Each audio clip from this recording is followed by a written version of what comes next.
I'm streaming a little early. Might as well turn the heat on. Just a little chilly.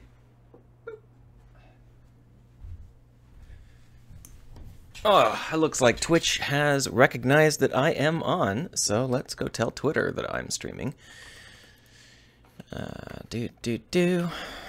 Streaming game dev. Gonna do some 3D modeling and chat programming. Not sure which first. Paste. Alright, well that was exciting. So, I'm starting my stream a little early today. Evil Luigi is here already. Starting my stream a little early today because I had to stay home due to a foot injury. So, no commute. So, in case you're wondering how long my commute takes, however early I am, that's how long. So today the program is that we are going to do both 3D modeling and some programming in our engine here.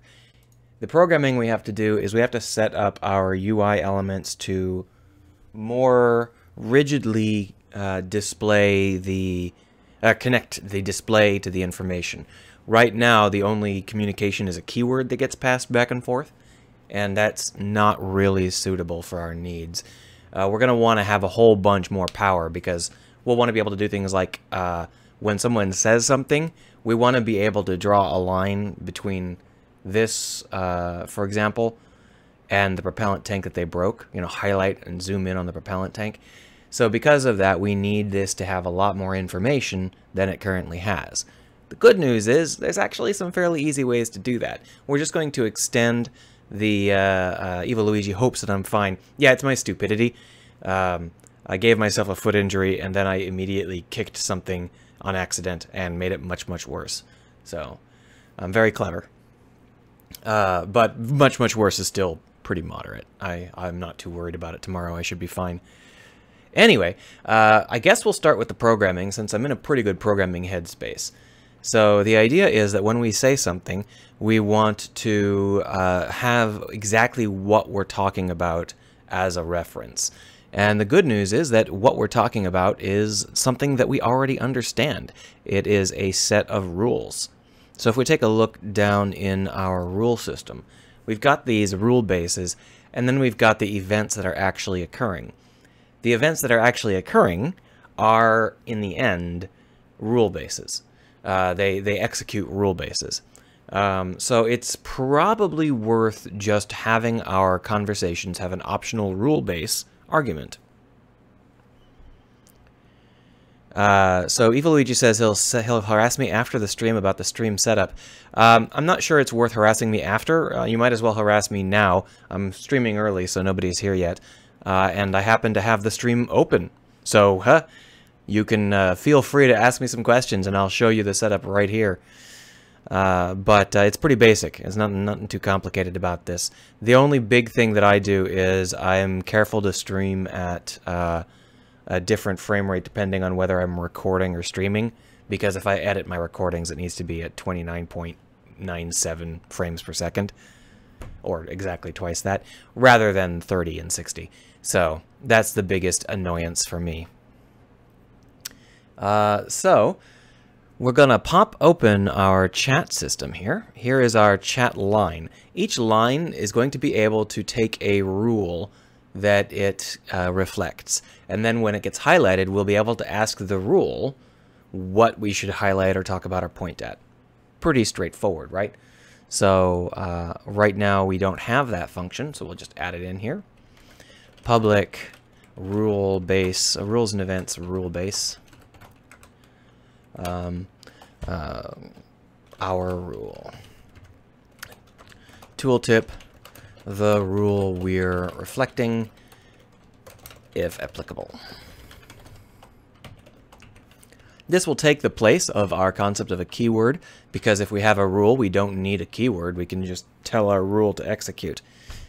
So for that, we're not going to be able to completely replace the concept of a keyword because some of these aren't going to be executable rules, but we'll get to that later. For now, we just want an additional concept here. We've got this situation where we update and we say dismiss and choose and all that jazz. All of this is controlled by, I believe, the chat block. So let's go ahead and close all the other files here and focus in on the chat block. Yeah, see here we say immediately say blah blah blah. Let's add a different immediately say. Sorry, I have the hiccups all of a sudden. And then we're going to have the rule base. And what we're going to do there is this exact same situation, but we are going to be a little bit more careful about how we set this up. Here you can see that we check and see if the keyword is null and the keyword length equals 0. We're not going to be able to do that here. We're going to just have to use another argument. So bool selectable equals false. And then down here we'll just say if selectable equals false. You know. So if not selectable, then you do this. Otherwise, we need to do this. Now this keyword equals keywords not going to be of any use to us because that's not how it's going to happen anymore. So we'll say g dot rule our rule equals rule. And that will allow us to do all the same things we've been doing right now, except for when an option is chosen, what happens? We need the rule to execute in a specific way rather than the method that it currently uses, which is much less robust. So there's a couple of things going on here, but the basic idea is that we don't have an option chose anymore. So put in it. This system doesn't understand option choose. So if we take it and look down here, option chosen, chatterer.option chosen keyword, this is probably something that we actually want to continue using. So I lied. We're going to put it in anyway. Because that is what kills off our conversation lines. So when we choose something, that's the choice we make and all the other stuff goes away. So that's still what we would like. All right, so let's go ahead and connect this up all the way back to our ability to say things in our event system. So if we look at our rule system, Eviluigi says, so first and foremost, what resolution and frame rate are you streaming? I did a test stream and dropped frames like crazy. So how many frames you drop is based on two factors. One is your CPU, and the other is your bandwidth. So it could have been either of those. But if your CPU is the one being the problem, then you should look down here on this bottom line. It will tell you why you're dropping frames, whether it's your CPU load is too high or you're not getting the stream running and stuff like that. Similarly, if you look at your Twitch, yeah, it has to be one of those. If you look at your Twitch dashboard, you can view details in Twitch Inspector on the far left under Stream Health, and that will also tell you what's wrong with your stream if it's something on the data side. However, I stream at a fairly low resolution. I'm pretty new to streaming, and I don't have anything I want at a high-res level, so I believe that I'm doing this in a pretty... I don't know if I can show that because it's in play mode right now, and that's actually something... here it is. It's I'm streaming in 19 by 20 by 1080. Keep in mind that your scaled resolution and your base canvas resolution, for the purposes of Twitch streaming, you should probably have those be the same value unless you're doing something odd, because the downscale filtering can be buggy. Now right now it says I'm streaming at 48 FPS. I think I set that to variable or something similar because I'm in my stream mode, so I don't really care what the FPS is. This is a good number for me, but you're going to have to figure out why your stream is dying, whether it's because of OBS. If it's OBS, it'll say so at the bottom, down here, or whether it's because of Twitch, in which case you'll want to look at your details in Twitch Inspector button.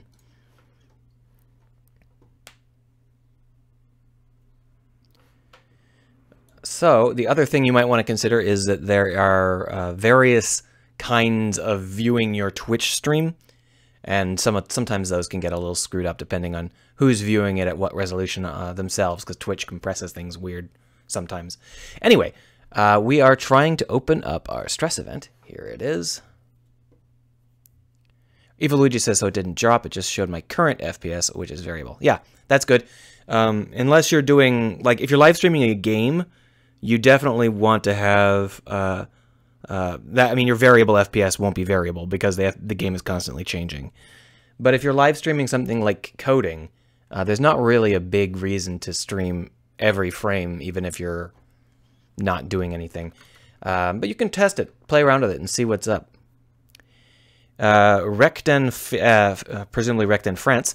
Hello there, Craig. Is this game going to be an MMO? No, not a chance. At best, it's going to be massively single player. I do plan to have network connection, but that's not for the sake of having two players in the same game world. It's for the sake of sharing the metadata about the game world. So if you build a colony, your friends will be able to see it, but you're never going to encounter each other. So it'd be very, very misleading to say it was strongly multiplayer in any sense, because that's really, really hard. It takes a tremendous amount of effort to make something properly multiplayer, let alone massively multiplayer. Morse Amalgam says, Spore-like. Yep, that's the single-player method. And Evoluigi says, No Man's Sky, right? Yeah, technically speaking, but in No Man's Sky, it's not even massively single-player. The chances of you encountering another player are very, very slim. It's more like Spore, but I'm not going to be drowning everything in content like Spore. I've written quite a few essays on the missteps of Spore, in my opinion, and since this is my game, I'm going to be avoiding the things I consider to be missteps. But if you're going to be playing like a tight multiplayer game, then you're probably going to be in the same space. You're probably going to be part of the same star nation, and you will be encountering the changes that you make, because it's just going to be doing things like, oh, you built a colony? Well, it'll update so that the other player will see that colony. It's not going to be like, there is a 5% chance that one of your creations will arbitrarily pop up. That's not necessary. If you're playing it in more, in a tighter multiplayer mode, then you'll see each other, your contents, pretty commonly. At least that's the theory. It's much cheaper to do that than to try and make live multiplayer. So we're going to do some talking here. Where is our talking? Our talking is actually in our individual rules, I think. Let's pop up the rule base. Don't show it in Explorer, just open it. Double click. Recten France says, I see, thanks. This game is looking really good. I hope one day I can program like you do. All you have to do is age a lot. So here we have our say. And here you can see that what we do is we try to say something into the grand depths of space here. Now, when we have the option to say something using our option rules, so the option rules are what pop up when we have an event and then we're given a set of options. And what happens is these things have their talk call, their option say, called by the overall rule system. But with rule base, we frequently call this, which is just say, and then it calls option say. What we're going to want to do is replace this keyword, and we don't need it. There's no reason for us to pass a keyword anymore. We're going to be passing in a rule. So because of that, the rule we're going to be passing is our self. So we'll go ahead and leave this here for now. But what we're actually going to do is this option say is going to be replaced with originator.say comment and then the rule, so this, and then whether or not there is a keyword. So keyword. The problem is that this rule and event thing doesn't have a keyword, does it? So that's fine. We're not going to pass a keyword. It's just going to be comment this. What we need to do is know whether or not this is an option. So the actual way we're going to do that. All right. Sorry, I'm working on this haphazardly here. I haven't got this planned out in advance. Evoluigi says, one more thing about streaming. I guess you have two monitors, but you told OBS to only record Unity and Monodeveloper. Do you accidentally do, or do you absolutely do everything else on the other monitor? Oh, here's my browser. I just use my right monitor for recording. And what I've actually done in OBS is I have set this up so that you have, see how I've knocked it down like 20 or 30 pixels here, and then down here off the bottom, the bottom of the screen is actually just off the bottom here, and that hides my taskbar. Well, unless I mouse over it, at which point you can see that. See, so that gives me room for a title bar, and it also hides my taskbar, so it's win-win. You can do a lot better than that, but there's no reason to. It works for me. Morse Amalgam says you can actually tell OBS to capture only specific programs, but it's unreliable with Visual Studio. Sometimes you have to recapture the window. It's also unreliable with many of the programs I use, especially things like Clip Studio Pro, where it will do things like only capture the toolbar. So I tell it to capture the screen. If I'm streaming a game, then I tell it to capture the game. But if I'm doing this sort of thing, it's really difficult to say what windows I'm going to be trying to capture. Of course, you do have to be careful, because if you shrink it down, people will see your desktop. If you have something in the background and you Alt-Tab, people can see what you've got Alt-Tabbed in the background and stuff. So you definitely don't want to have anything open that you don't want people to see. Huh. Yep, Photoshop also has a lot of problems, Morse Amalgam, the same problems. So that's just the nature of things. So originator.say comment this: we don't have an option to use a non-keyword here. All we have is the option to pass a keyword. What we're going to do is change this keyword into an option. Rules and events. Oh, we've already got it. So rule base. Rule. And then we're going to pass it here. Rule. Now if we go over to avatar.say, we'll just keep drilling down and replacing the string keyword with a rule. Rules and events.rulebase rule. And then this will be rule. And the chat controller.say, we're going to go there. And you can see that this has a keyword. We're going to change that out for a rule. Rules and events.rulebase rule. And then pass it the rule. That's easy enough, right? And that should actually be all we needed to do. Yeah. Nope, needs to be changed here. So rule base rule.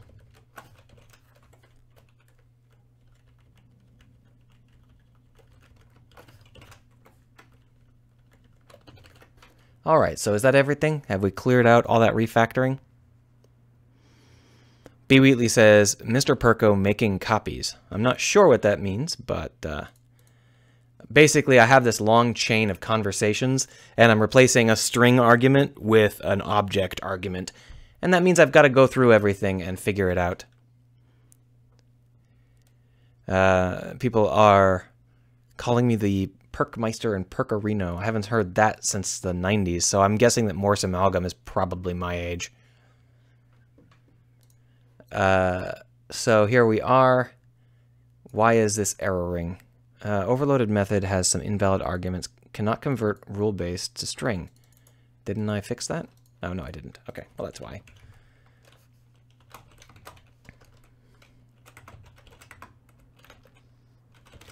Right, so up here we've got our dialog, and this is going to be a rule base.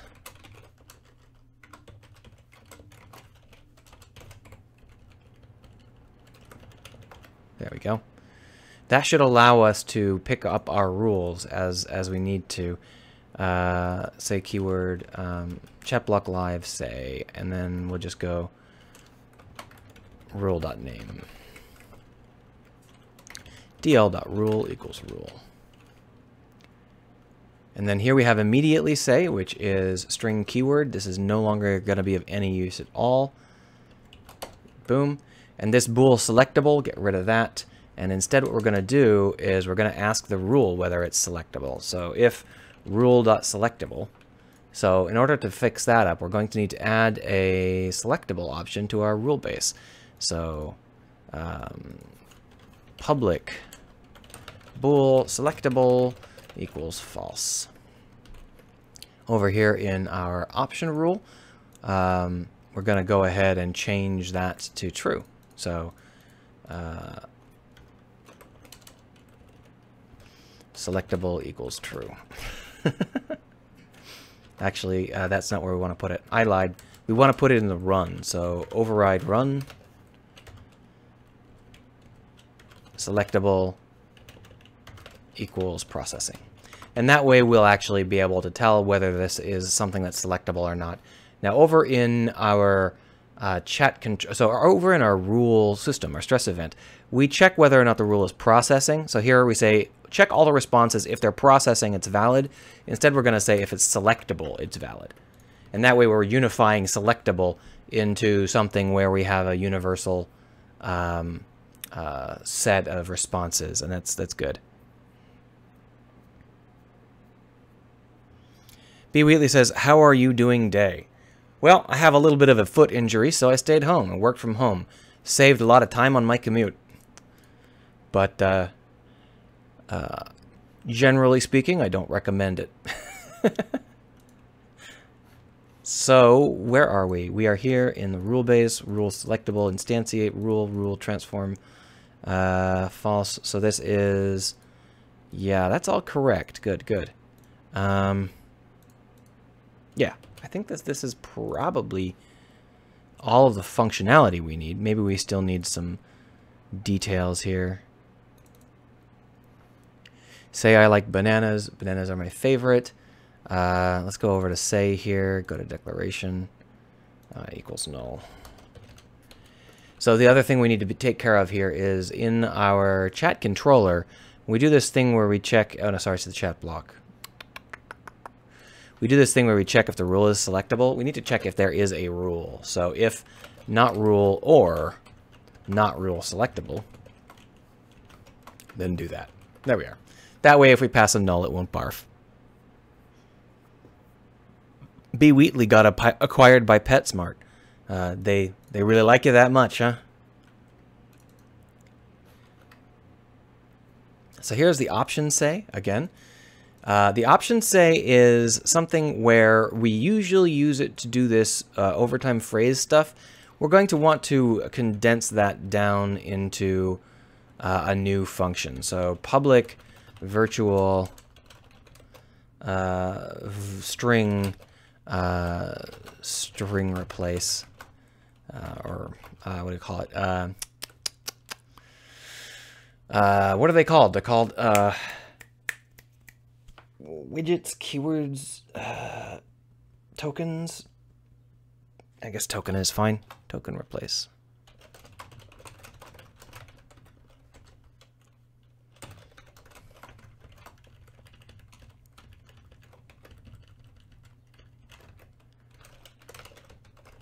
There we are. And this doesn't get any more existence. It's gone. And then here we will go ahead and replace it here. Token replace. Comment. B. Wheatley is apparently from Chewy.com. I don't really know. I've never been to Chewy.com. I'm not going to use any string builder stuff until I need to, because I'm not sure how it's going to work. But Chewy.com looks like a PetSmart competitor, so if PetSmart bought them, it's consolidation. That's how it always works. Right, so now the problem is that we've got a couple of rules here that are going to barf because we've changed this name.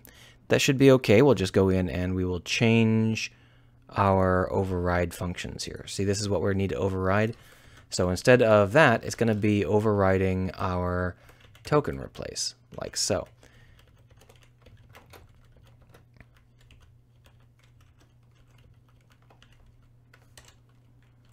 Got to close it though. There we are. There should be one more like that. There we are. Boom, like so. And we'll just stoop, stoop. B. Wheatley says, does String Builder slow down things or is it just more complex? String Builder is a hell of a lot more efficient. String Builder is roughly 10 to 20 times more efficient if we're doing this kind of string operation, because String Builder doesn't store a string. It stores a set of, well, sort of stores a string, but basically rather than reallocating the memory for every single time you change the string, it will use the same memory over and over and over, which means it's a hell of a lot more efficient. So when I use comment.replace, it actually creates a new string, and it allocates memory for a new string. And since I'm doing that over and over and over, I'm actually allocating memory for like 4 or 5 new strings in something that it makes more sense to only allocate memory once for, you know? but it's not a big deal in this particular situation. I'm not doing a lot of string processing every frame, so it's not too bad, but it's definitely something to optimize if you suddenly find that your string stuff is a substantial memory load. So is that all we needed to change? There's got to be at least one more thing here. Yeah. So here we're trying to say next. Oh, so this is just us not passing in the rule. There we are, rule.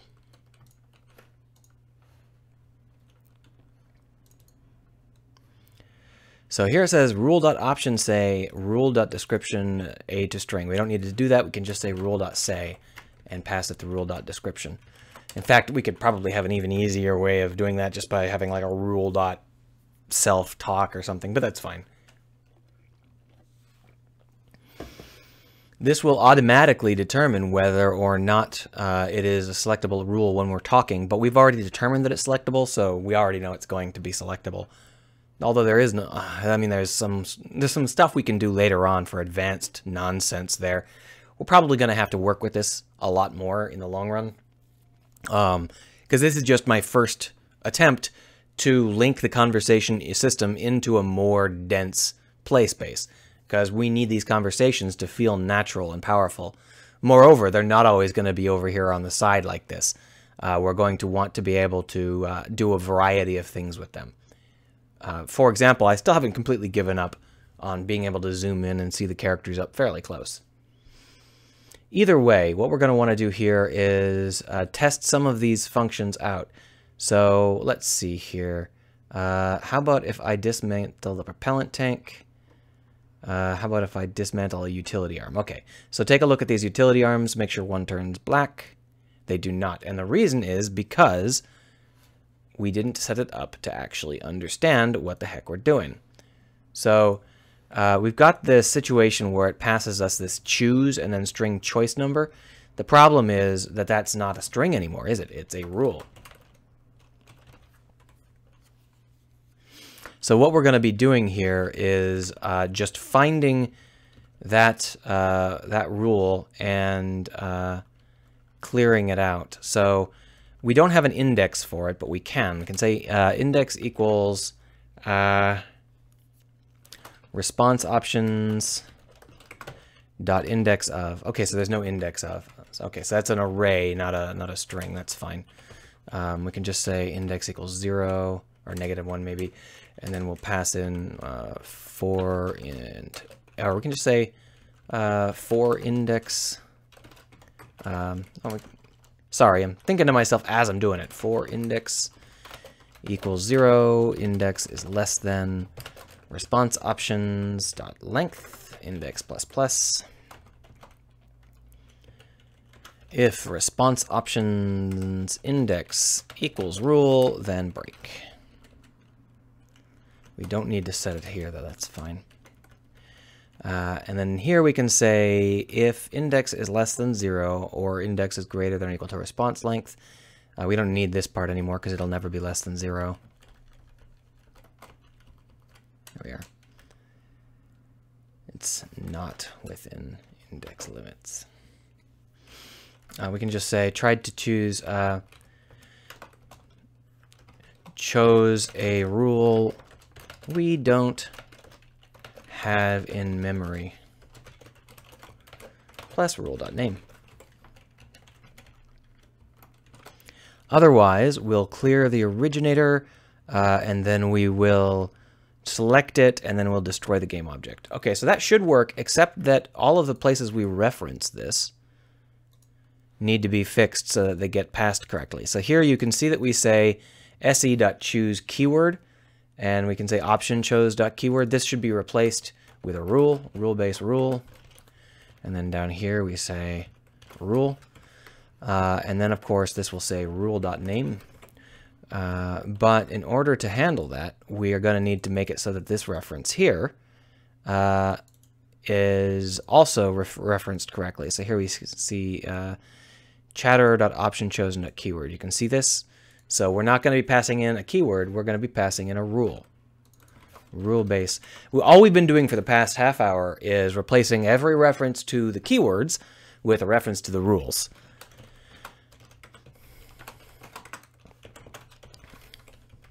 And this is just refactoring. It's dull, and I probably should have done it off camera. But what the hell? You get what you pay for, I suppose. So now, obviously, we're going to have to go and find option chosen and figure out where that's getting called. And the answer is it's sort of not getting called, but that's because the option chosen button, it's assigned by the dialog system. It should be right in here. Here it is, see? Option chosen. The problem is that onChosen is a string event, see? And we actually need it to be a rule base event. So let's build a rule base event. Sounds good, right? Everybody wants a rule base event. If you're not familiar with how to make Unity events show up in the inspector, as far as I know, you still have to declare them. Let's check. I don't have the newest version of Unity, so it's not worth checking. As far as I know, you have to declare them separately so that they'll show up in the inspector. They work fine either way, but if you show them, if you want them in the inspector, you have to declare them separately. It's kind of stupid, but what are you gonna do? Rule base event, Unity events, Unity engine dot events dot Unity event rule base.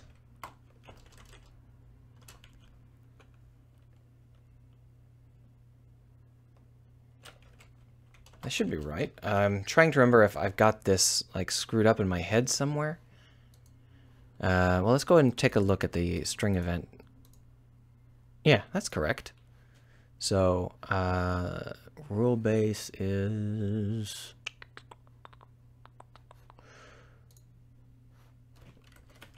So, I'm trying to figure out why... Oh, there, that was all I needed to do. You have to tell it that it's serializable. Now, I'm hoping that at some point they fix this so that this will work just by declaring this Unity event rule base right in line. But last time I checked, you couldn't see it in the inspector if you did that. It would work fine in code, but if you can't assign it in the inspector, then I don't want it. So now that we've declared a rule base, we can go over to this chat line and replace this with a rule event. I would just call it a rule event rather than a rule base. A rule base event is fine. It's more descriptive. I did call it a rule base event, right? Yeah. So the fact that you can't see it is because we are not in the right namespace. It's rules and events.rulebase event onChosen. There we are. That's better. So now when we call onChosen, we should be able to invoke it with our self. So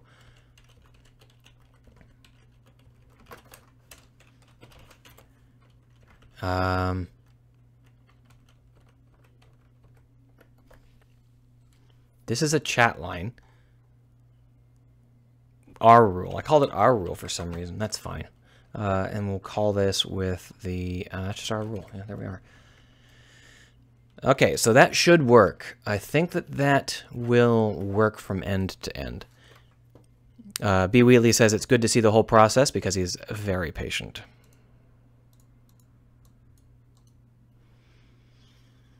Okay, everything looks pretty solid from here. Let's go test it out.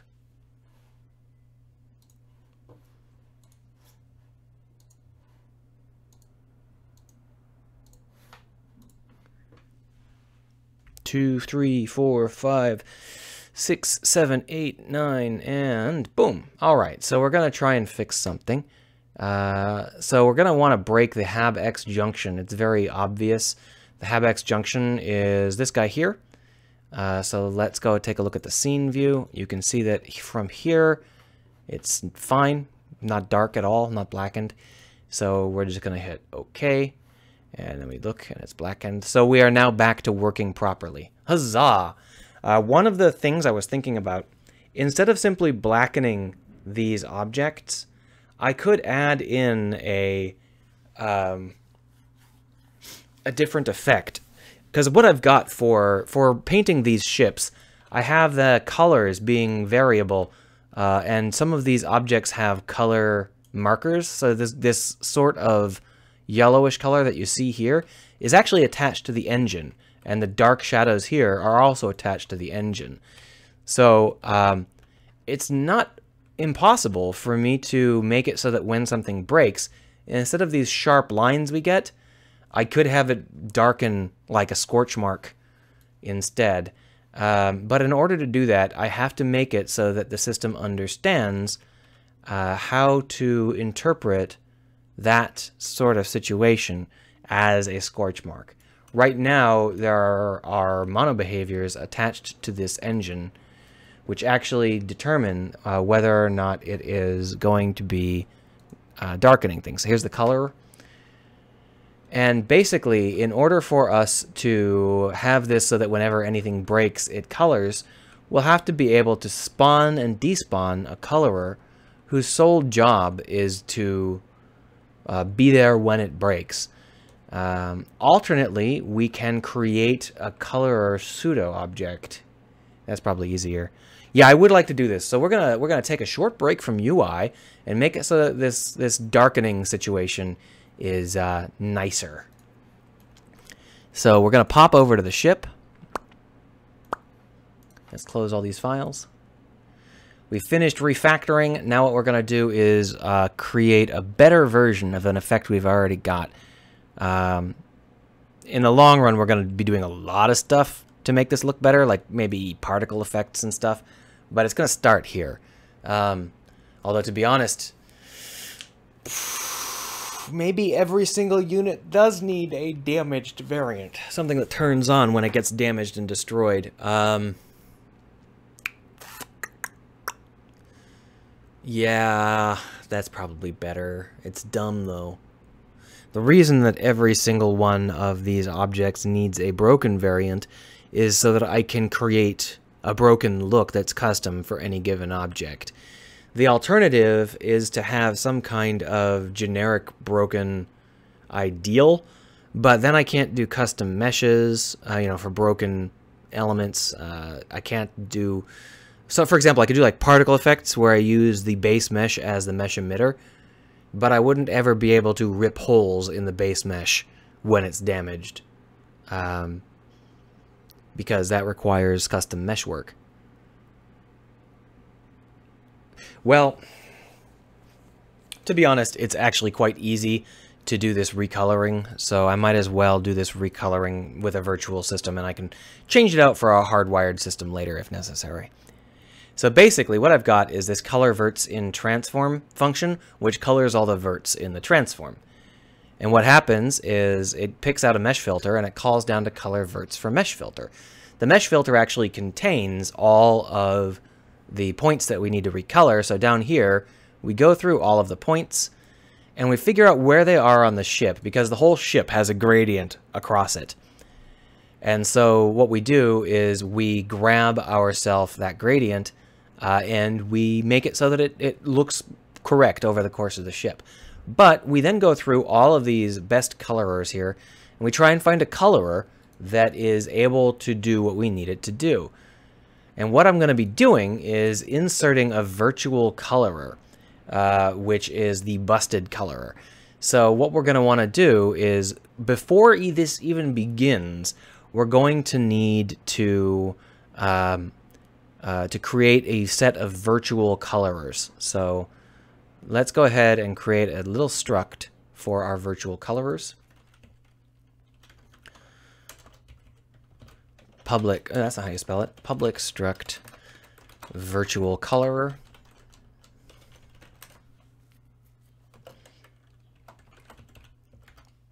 So the virtual colorer is a short-term struct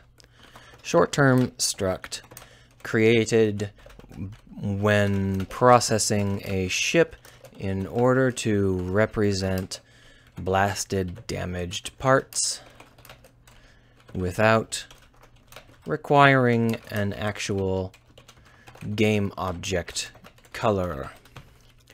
And this is going to have some of the same arguments that we have in the colorers, and that includes a public color, and a public float range, and a public vector3 pause. Very straightforward, right?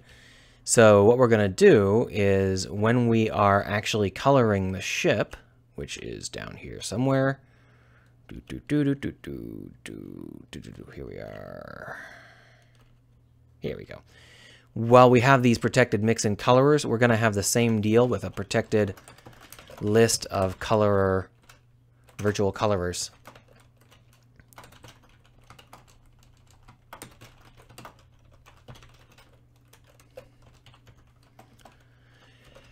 So the way that this is set up is the first time we ask for it, we get it.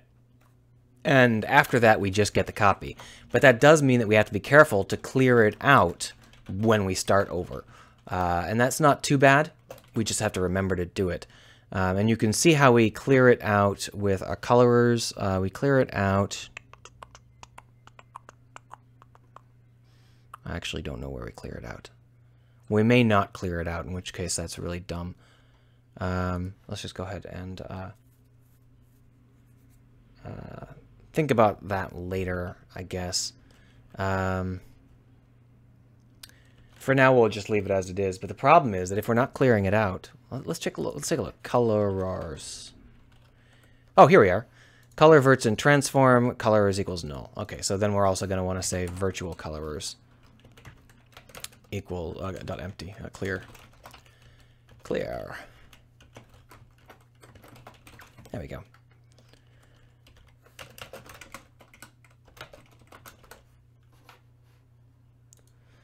So whenever we want to look for these guys, we just fetch them, and that'll be great. So let's go ahead and build a list of virtual colorers. Virtual colorers are built out of broken parts. So for each component list, ship component sc in component list dot components.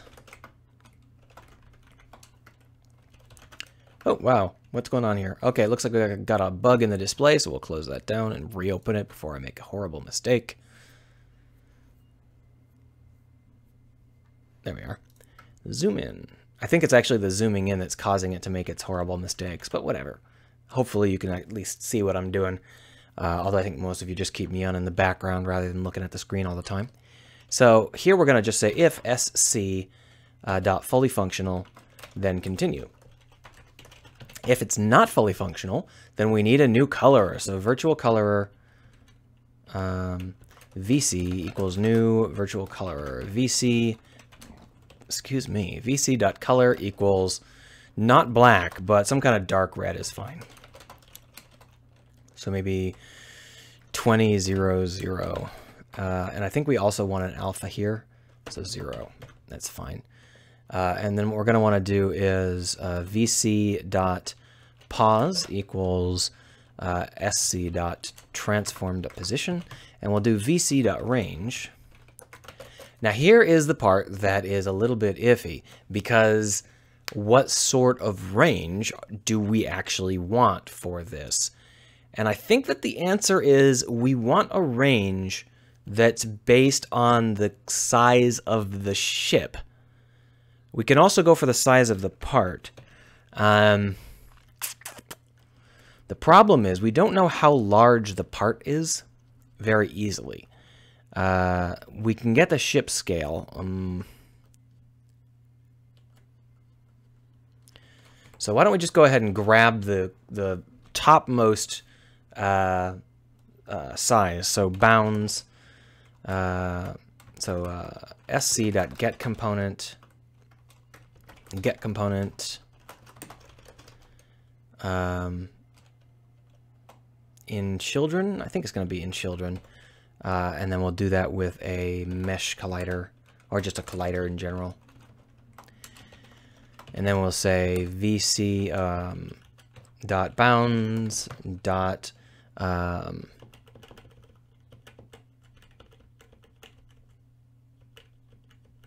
size. No, that's a vector 3.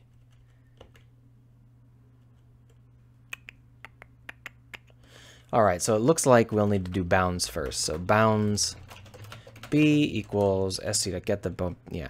And then we'll go ahead and say vc.range equals mathf.max b.x, b.y, and b.z.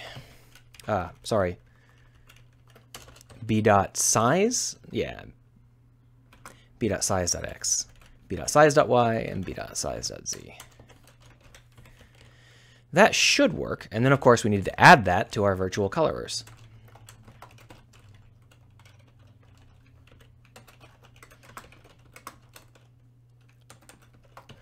Now, we only have to do this when it doesn't exist. So if virtual colorers dot count equals 0, then we need to do this. Now, this will cause some churn if we have no broken parts, but I'm not too concerned. Erdroy stopped in to say howdy. He actually arrived when I was supposed to start, so that's good. I started a little early today, but what we're going to do is, you see how we get this best weight, mix and color, best color, this stuff here? What we're going to do is we're going to look for colorers that get our blast in as well. We're going to do them afterwards, though. So right here, this gets replaced. And instead what we're going to have is another check for colorers. So for each virtual colorer VC in virtual colorers.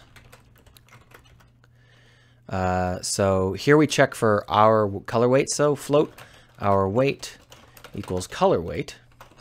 And then here we pass in a position and a mix in hull colorer, as you can see. That's not going to work, but we can pass in a VC instead. Of course, that means we have to change the function to be able to take either one. So to do that, we just find the function, color weight, here it is. Just copy that and paste it. And then this one will be a virtual colorer, like so.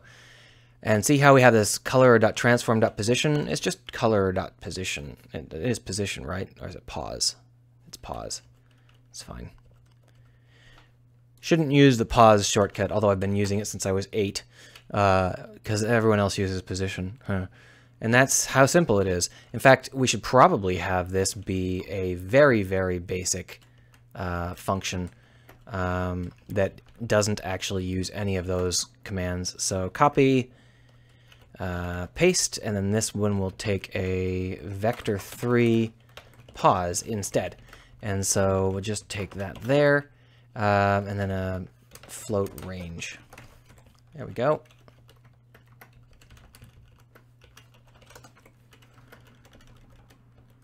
Float color range, because we've already got a range.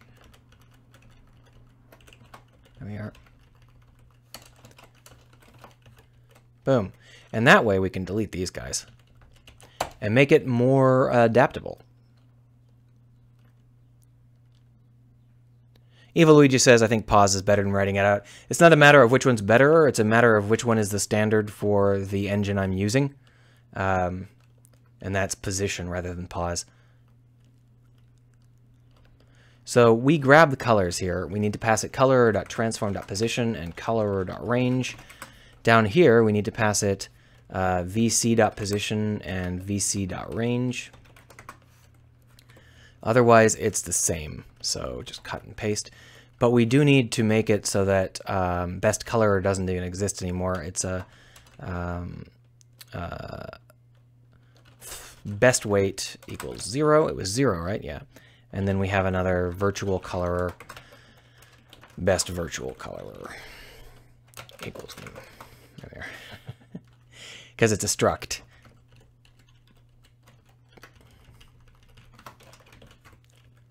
There we are. That should not be red. Why is it still red? Oh, it's called VC, not colorer. That's why. And so what we're going to do is the same deal, but instead of checking if it's null, since it's a struct, we'll check if the range is 0. So best virtual colorer dot range is greater than 0. Then color equals color.lerp color. Or we can just say if best weight's greater than 0. Best virtual colorer dot color best weight. Yeah, okay. So that should work. That should blast our parts when we get them damaged. Shall we take a look?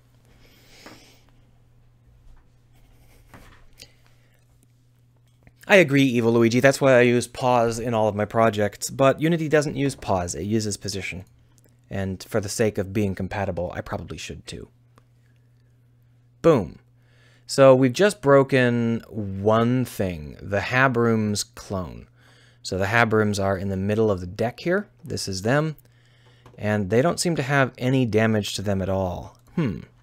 Let's go ahead and put in some commentary here.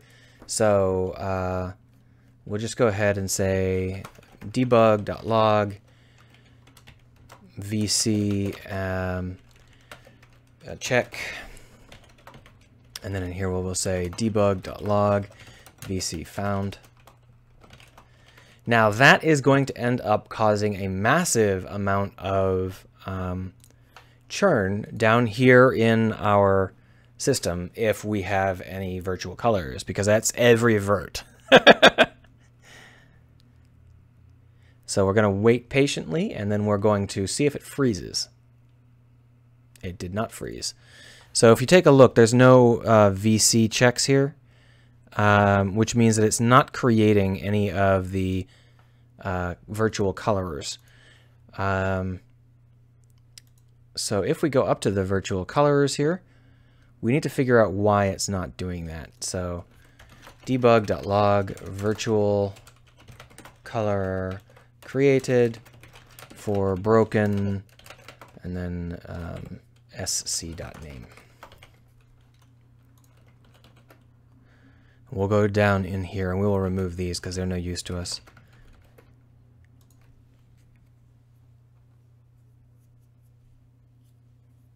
The variable busted is assigned but never used. Yeah, that's from the old version.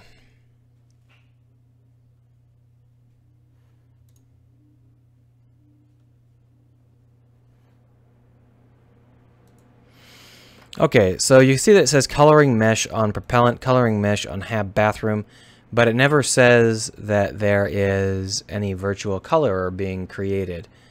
So there's something wrong with our method of creating virtual colorers.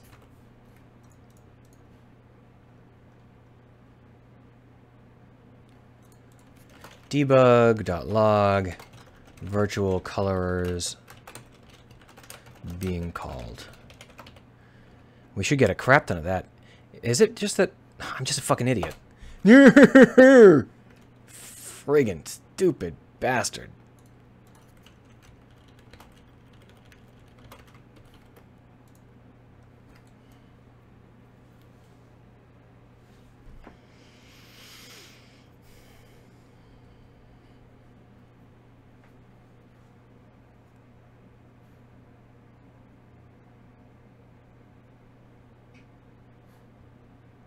Everybody's watching a movie? You guys are assholes.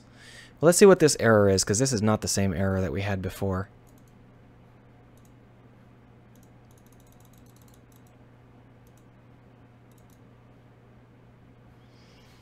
That's the same error, but what's with this new one here? Parameter name index 275 here. System collection get item at...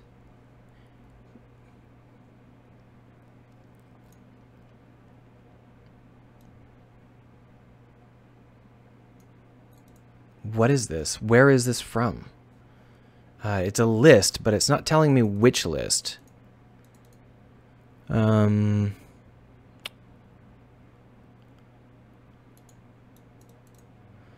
a super unhelpful thing. Well, we can go to the universe mouse control and look at line 35, I suppose. Universe mouse control, line 35. Target equals ships 0.gameObject. Oh, so if there is no ships, then that's not going to work, obviously. If ship.ships.length.count equals 0, then return. We'll go ahead and put a debug in there. Debug.log no ship.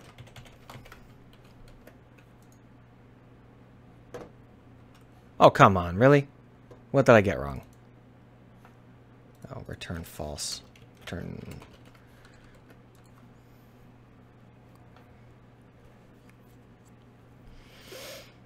Okay, so...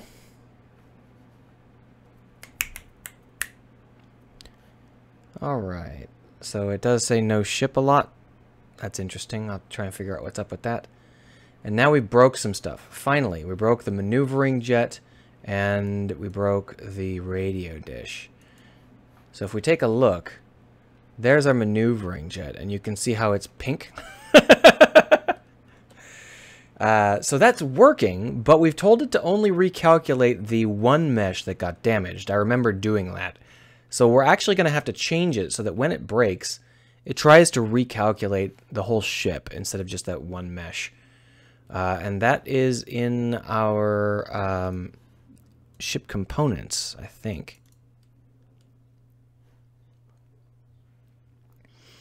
So color, here we are. See how we just say ship.color_verts and transform, we pass it ourselves? So we'll go ahead and not do that.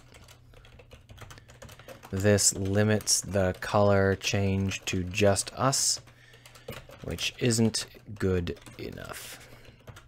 So we say ship.color_verts, and then if we do this, it colors all verts in the ship. That's more expensive, but it will allow us to blast the parts around us.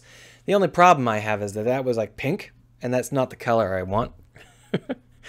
Nothing against the color pink, but it doesn't exactly say this got blued up. It kind of says someone painted this funny.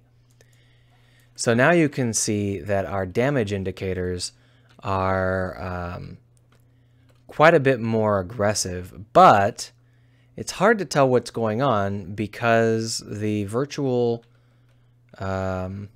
systems are kind of screwy. They're not looking like they should. What broke? We broke an airlock and the hab rooms. Okay, so these here are theoretically busted, and this guy over here is busted. So you can see right there, that little pink block is where our damage starts, and then it radiates out. The airlock rooms have a similar situation, but you can see how it's not even. It's like black in some spots and pink in others. It looks like as our ship's lerping, the color lerping happens, it gets weird. There's something wrong with the coloring when we're lerping in on our color. Let's go ahead and set it to pure black. Color. I know that there is color. There we are.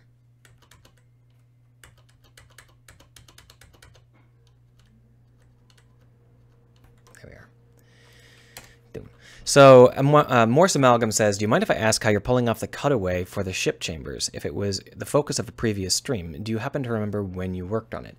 That was long, long ago. But the basic answer is that I have a camera for just interiors. So when I turn on the interior camera, it renders just that one layer, or just that set of layers, and it's on it's above the other camera. So this is what you normally see, but because the Universe camera on a stick here has an interior cam, it sees the interior. See that? On the other hand, if I were to turn that camera off, like so, then you wouldn't see it anymore. Basic stuff, right? I did a lot of work with cutaways of more complicated sorts, but in the end, this seemed like the best option. I use an edge pop to a crease shader here. This is a crease. The crease shader is a very simple way to give the edges of the interior some crispness so they don't feel like they're weirdly floating on top of the rest of the ship. And this is a free, like, it's one of the defaults. You can just grab it. It's no biggie. Without the crease shader, it looks like this, which is a little harder to read. So I like the crease shader. Boom. Okay, so we broke some stuff here. We broke a thruster and a rocket thruster. So we broke the back of our ship. Let's take a look. Oh, that's actually not too bad. Now that it's no longer creating a pink halo, it's not too bad.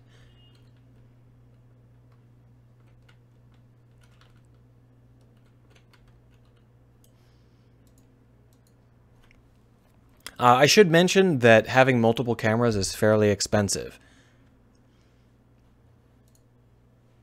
2 cameras isn't a huge deal for most people, but I actually have like 8, and so therefore I have to pause some of the cameras. So I broke the fuel cell and the propellant tank. Alright, so where's the fuel cell and the propellant tank? They got busted. Were they on the bottom? I bet they were on the bottom. Yeah.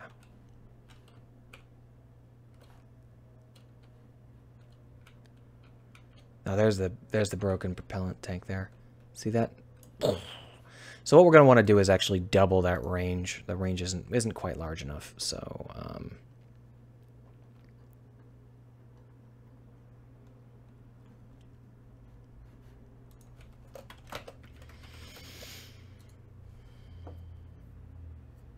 Morse Amalgam says he's working on a mobile game and multiple cameras probably isn't an option for that. I don't think it would work for this implementation anyway. It really depends on how you do it. I mean, having 2 cameras is roughly twice as expensive as having 1 camera. The real problem is that the depth buffer won't be able to help you cull. So what you're going to do is you're going to end up rendering both cameras in full, and you're never going to have any sort of helpful culling. There are techniques to pull things forward inside the camera, but I didn't have to use any of them, so I don't happen to have any of them memorized. So you can see that it's giving us some blackening here. And to be honest, I think that's pretty much what I want. What did we break? We broke the maneuvering jet and just the maneuvering jet. All right. That's pretty much what I want it to be. But I'm going to have some metadata to remind us of what got busted. Erdroy says that multiple cameras are okay when they do not render the same objects. That's not entirely true, Erdroy, because they will fully render the objects that they are rendering, even if in the final version of the screen, some of those objects are completely hidden. Not having any sort of culling between the 2 cameras does increase the price. In addition, the 2 cameras will have a different set of calls, which is more expensive than just having a single camera, just because, you know, the render passes stack up pretty bad.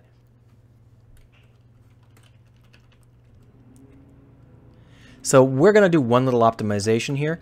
Our position is actually going to be at the center of the collider instead of the center of our object, because the center of the object is generally where it gets adjusted. So it's like the root, and that means that we'll always be blowing up at the root, and I'd rather blow up in the middle of the object. Should look more natural. Of course, we're still not doing anything like a particle effect or anything like that, but I'm hoping that this looks a little bit better.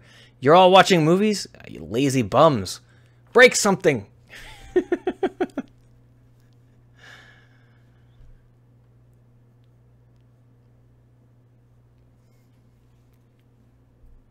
Boom.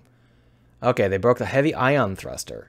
So we've only broken one thing, and that's the heavy ion thruster. But you can see that the scorch marks are blasting the whole back end of our ship.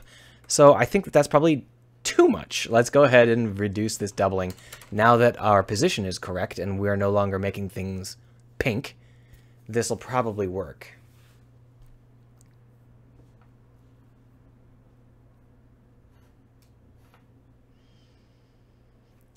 Five, 6, 8, and boom.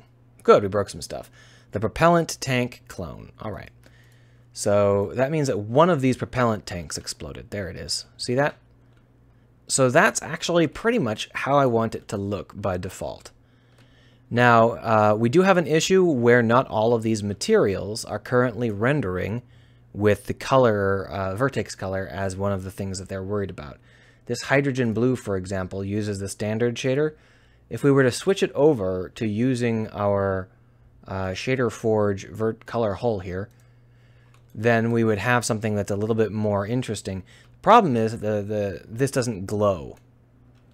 So the point of that shader is that it glows, and we don't have an emissive value for our shader here. So no matter how bright we make it, it's never going to glow.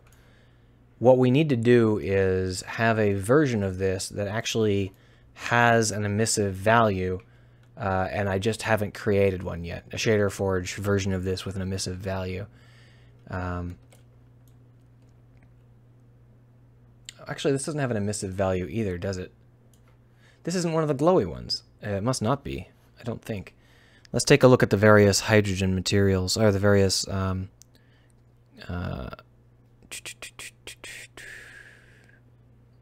what was it called? For example, here's Warning Orange. This one is the Vert Color Hull. That's fine. So I think most of these are Vert Color Hull materials. Hydrogen Blue. Let's go ahead and make this a Vert Color Hull as well. Like so. We'll go ahead and bring this down. Oh, that's not... that's tiling. I guess I don't have a reducing the value there. It just isn't something I've got, so that should be fine. Let's take a look. Let's try it some more times here. Just play around. I said I was going to do some modeling as well, but I got caught up in trying to make the game look cool, which happens. It happens. Boom. There we are. So you can see that what happened is there was a real long slowdown. And the reason for that real long slowdown is that all of the things that broke, the utility arm, the heavy ion thruster, and the rocket thruster, all told the ship to recalculate the meshes. So it recalculated the meshes 3 times. What did we end up breaking? We broke a rocket thruster, a heavy ion thruster, and a utility arm. So there's our broken utility arm, there's our rocket thruster, and there is our ion thruster, and they're broken. So what we've got here with our ion thruster is something that's supposed to glow. This is the ion glow, and we do not currently have a Vertex hull color glow system. So that's something that we should implement, because what we would like to have happen is we would like them to shut off when they break. Maybe make some debug tools to destroy some things. I actually have those. I just wasn't using them. So for example, I can go up to this ship component and I can just say debug break everything, and it breaks. I forgot that I could do that. Thanks for reminding me.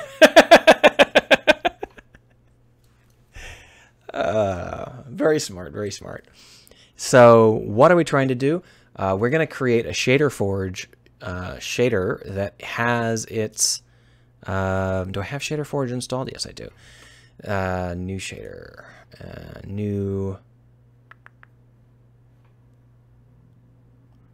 lit PBR, I suppose.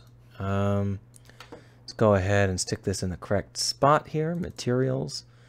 The galactic line, new shader. We'll call this emissive vertex color. Now the thing is, it's not going to be emitting the vertex color. It's going to be multiplying the emissive value by the vertex color. So for that, we're going to go ahead and add in a new color value. Color. I'll call this emission.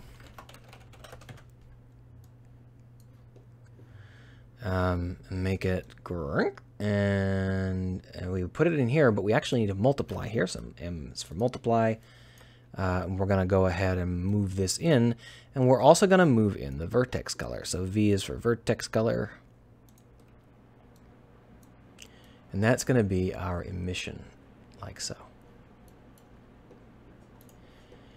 So we've got, this is pretty much as we would like it to be, no biggie. I don't think we need anything else here.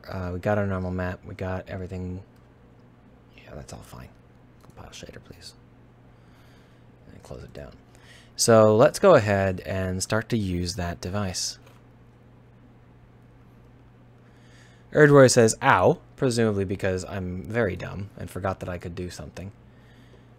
So this is going to break any second. There we go. Let's take a look at how we can change this so that when it has been busted, it doesn't look so dumb.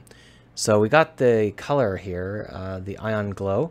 We're going to switch this out for the Shader Forge emissive color vertex, like so. You can see that the color didn't last. We can change that. This is supposed to be a bright blue emission, like so. But it's not... dark. It's not blackened. It's just kind of pink.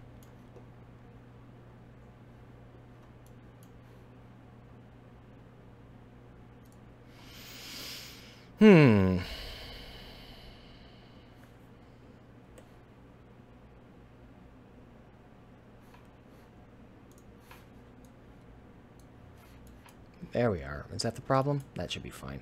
So now it's blackened. All right, so that's a little bit darker, but it's not darker enough. It's only slightly darker, as you can see. So what we need to do is take into account how much darker we'd like it to be. Let's go ahead and break this. We can just grab it and then tell it to break. And you can see that it still remains lit.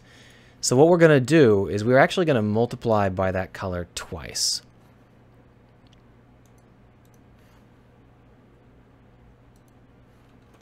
Another option is that we can multiply by the alpha, because the alpha is going to be 0. So let's just try that first.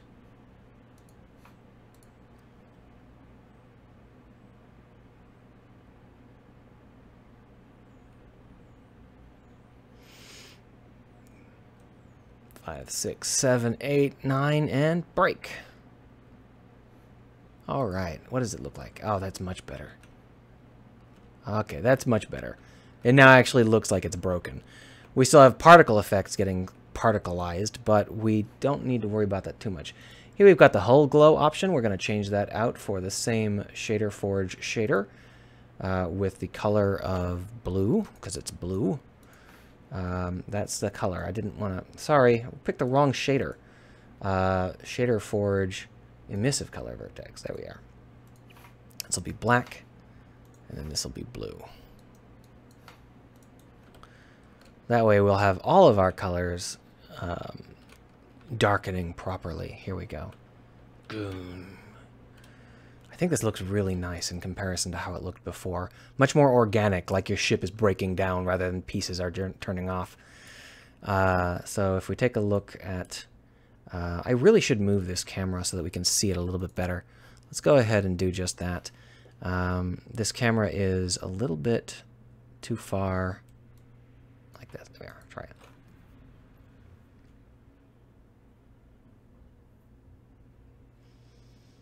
Okay, so there's something resetting the camera.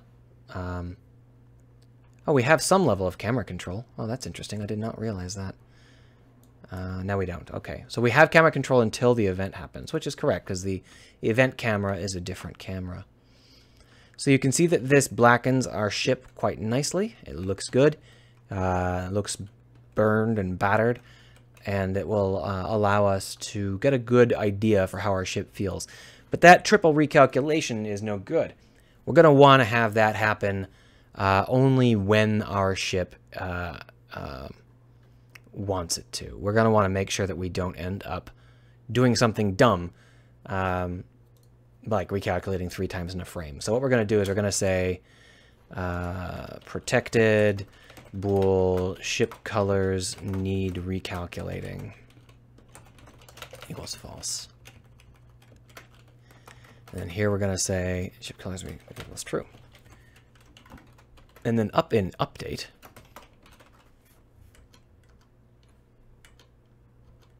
oh, we don't have an update. Yeah. We have a Delta serializer, but I don't think that has an update. So public void update. If ship colors need recalculating, then ship colors need recalculating equals false. There we are.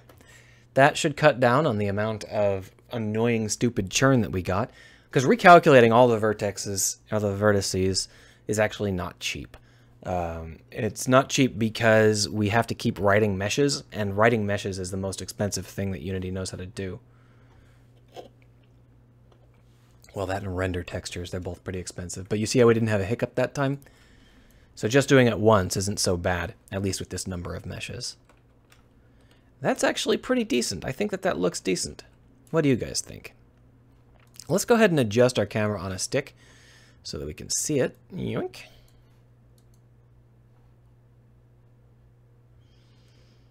Maybe zoom in just a little bit. I think that if we are unlucky, it's going to end up... Oh, it's fine. It's fine. So what we're going to do now is shrink this down. We don't need it. And let's go ahead and clear out some of this other stuff so that I can take a screenshot. So the chat box. Chat box. Shablooey. Now, universe cam on a stick. Go closer. Too close. Better. Little to the left. A little to the right. Ooh. Ooh.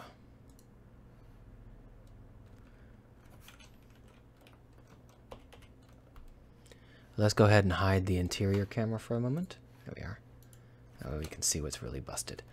Let's just adjust this camera one more time here. Sorry, I'm taking a screenshot, so I'm like, I've got to get everything perfect.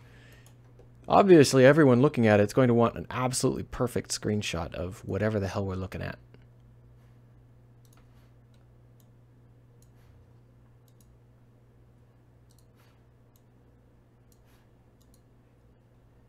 Well, we're not getting very much... Oh, I'm moving the interior cam. Idiot.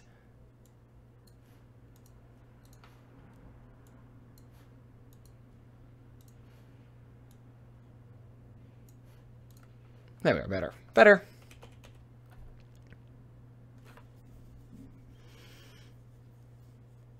Erdroy says Unity has a weird implementation of D3D. In my Minecraft clone, I'm having times of 0.1 to 0.3 milliseconds to upload a whole chunk mesh about 30k verts, and I can control how many new chunks can be uploaded in a single frame. Yeah, you definitely need to spread that shit around, because Unity does not like meshes being written. It actually has a special mesh thing where it gets real down and dirty with how the meshes actually get pumped into the system. And if you update the mesh, it has to update that entire pipeline. And boy, it's obnoxious. Now let's leave a Twitter message for folks.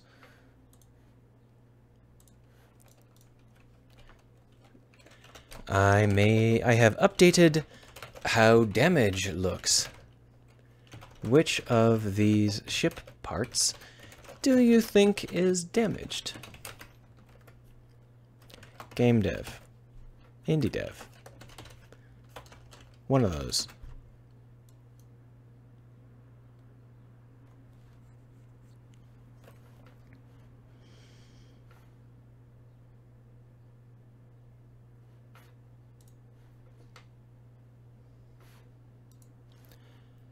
Oh, Erdroy is using his own engine. Okay. I don't generally recommend people use their own engine unless they want to spend their lives being engine programmers rather than game devs. And there's nothing wrong with wanting to be an engine programmer. It's just that making your own engine is quite an undertaking. So, you know. Right. So we have this situation where we have everything working really well now. Our conversations function properly. And our ships get broken properly, and they look good when they get broken. We are now selecting roles instead of keywords. What next? I'm starting to get a little bit logy, so maybe I will open up Blender. Oh, look, it's already open! Okay. Maybe I will think a little bit about this new spaceplane stuff that I've been trying to finish. Haven't really done very much work on it recently. If you guys like the idea of designing ships with me, now would be a good time to look at the screen and start to talk about ships you'd like to design. Don't worry, those cops aren't after me. I think. Got away with it.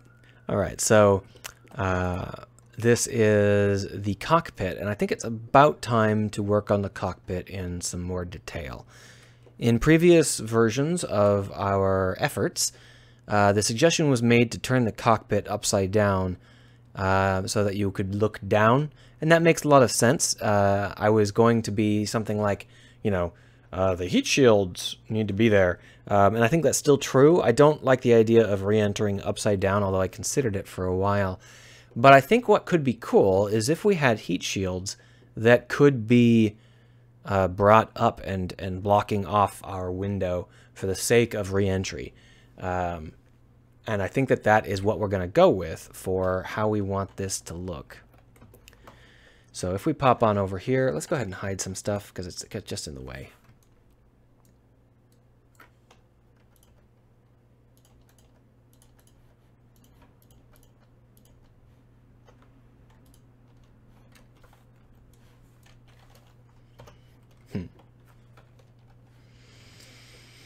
All right, so this is how we had it in the past. And if we look at how this actually looks from the seat, let's switch it over to material view. And we shift F. Shift F, is that flight? Yeah, flight. It looks something like this. And you can see that because it's so far forward, it's actually hard to see through the window in any sort of decent way. So what I really need to do is have a wide and low window that comes down and around. So that's what we're going to try and do now. So let's go ahead and enter into some edit mode stuff and just chop off the front because it's bad. We don't need it. Boom. Oh, I forgot to set this up so that it would grab everything. So if we're trying to get ourselves a nice wide window, we want a circle, but we're only going to end up using, oh, that's 2 UV spheres I didn't need, but we're only going to end up using half of the circle. So zoom in, please. Can I get a zoom in? Zoom in. Thank you. So this is a circle, and this is half a circle. And we're going to actually end up with a quarter of a circle in the long run, but if we try and do that now, I guess it will be fine. Let's go ahead and do that now. That's a quarter of a circle. And we got clipping turned on, so when we scale up, we will end up with an interesting situation, which is good. That's kind of what we want. So what we're going to do is pull this in here and try and line this up with the exterior of our cockpit. Like that. That's basically correct. We're going to go ahead and create a, not a dome exactly, but a bent situation. So hide this, hide this.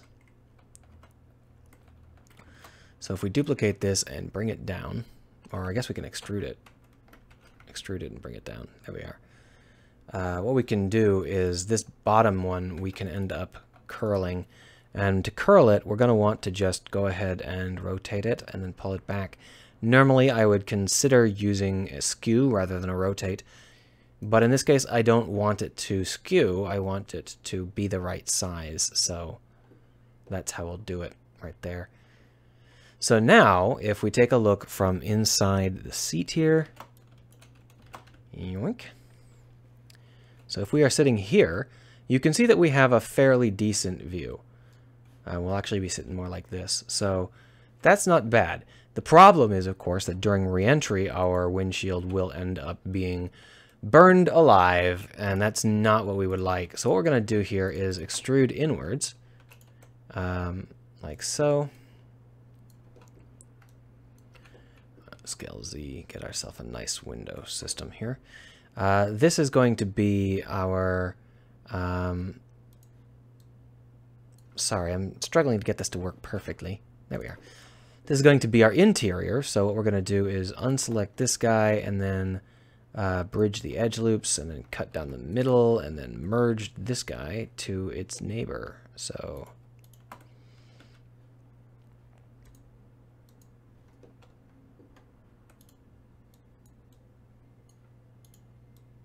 there we go. Now this is all going to be glass, so let's select glass. Assign. And we're going to want to put some chair in here, so let's unhide the chair because I know it's here somewhere. There it is. Is that the... Just duplicate it and bring it in. And now let's hide everything again.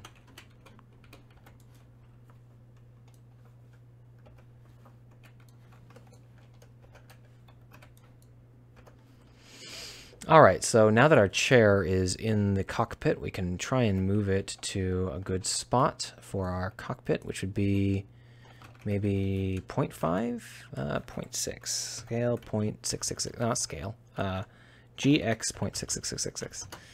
And then we'll move it down into the floor, and so it's properly set up on the floor, like that.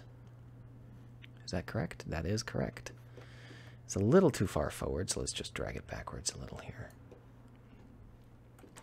So now, whoop, this is what we see with our back against the headrest. You can see that our feet are actually out in the sky there, but this is not a bad view for an early era space plane. So I'm going to go ahead and go with that. We're going to just move up the top a touch so that it feels a little bit nicer, or maybe even extrude up the top and then rotate it a little so that it is an upward view as well, like this. I think that'll do pretty nicely. All right, so the key here is that we are not going to be looking out of these windows when we have re-entry heating going on. So what we're going to do is we're going to clone this part of the window, minus that, duplicate, drag it out, scale it up, like so, and then we're going to want to bring this over in a manner that doesn't quite seal it off just yet, because we have some work we want to do with that. And then this whole thing gets extruded outwards like so, and then backwards like this.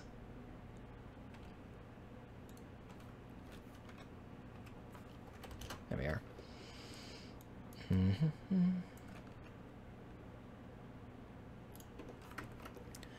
So with the idea being that when we are in space, it'll look more like this.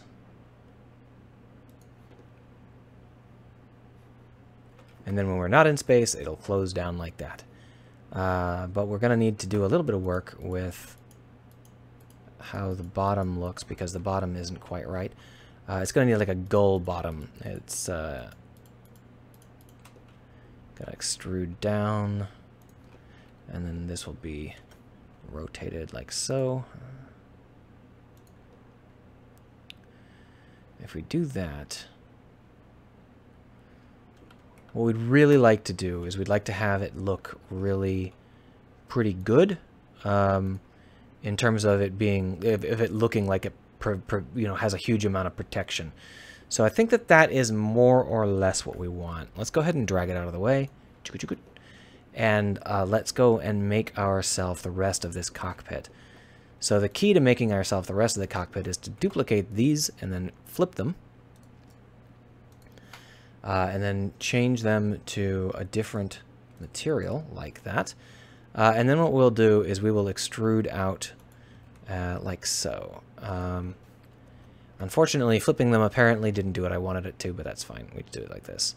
And that is more or less how we want to form up our connection to the rest of the base, the rest of the system here. So we'll just delete some faces right there. And then these guys are going to end up being pulled down.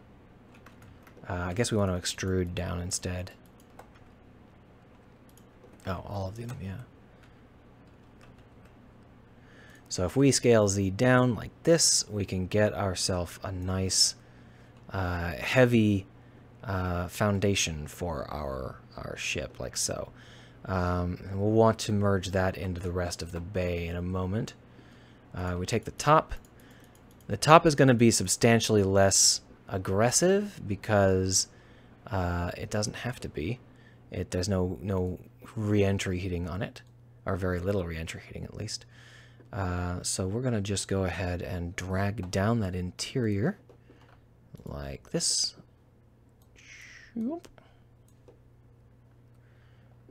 And then we will make this extrude into being a armor plate on top, but not a very big one. So something like that. And then we can still rotate like this and bring it down. Shrink, bring it in. Shrink, bring it down.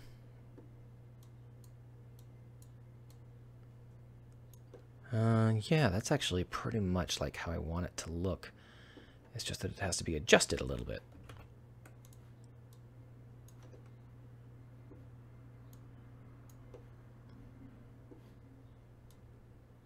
There we are. That is basically how I want it to look. So let's delete those faces. Now work down here. We can delete these faces too. I don't need them. And this has to look like heavy armor, so that's what we're going to set up here. Yeah, that should be fine. Just change this to active element and select that. Extrude down and back, and then rotate.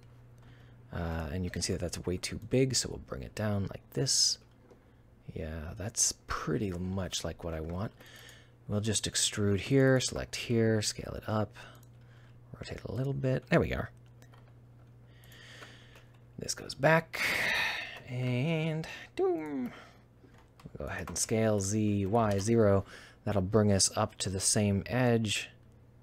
Now we have this issue where this is not merged with the rest of the cockpit very well.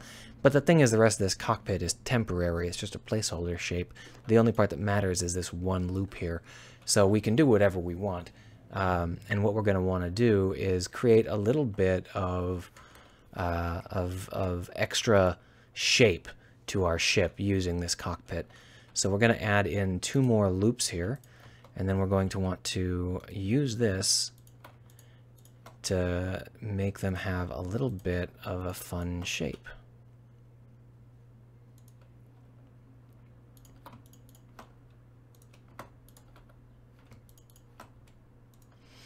And then here, we can actually extrude back on the Y axis, some of these axes, like this, and just bring it back like a couple of meters, and then shrink it on the Z axis from here, and call that the edge of the armor for tapering purposes. And that will work well with the armor plate that we can add. Yeah, that should work. Yeah, that's a ticket. So now what are we going to do? Well, we're going to just go ahead and delete this outer edge. We don't need it. Boom, it's gone. I don't know whether or not we had any front edge. We did not. Okay. So I don't really care how the interior looks, but it should be connected up so that the glass windows don't look dumb. The interior will have its own mesh later on, so it's not a huge issue. But basically, this needs to be substantially closer to our feet.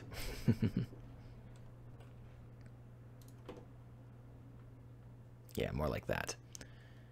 And then we can scale Y to bring that in like this, bring it flat like so. The idea being that we can just go ahead and merge some of these faces like that. And then here you can see that we have several faces that we want to merge in up there. We'll get to them later. But all of these guys are trying to be merged into the same basic single floor element, like so. So we're just going to go ahead and work that through with some clicks. Oh, this thing is in the way here. What is this? Get out of here. Hide. Thank you. So F. Oop. F. If I hit F again, will it work? No.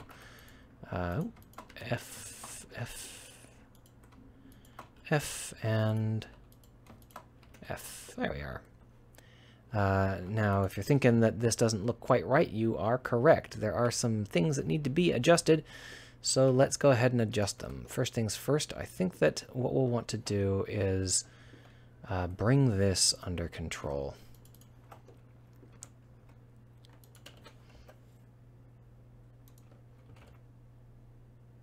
because that's not glass, that's metal, so it doesn't need to be hiding so low below our feet. It's just going to be hidden below a panel anyway, so whatever, right?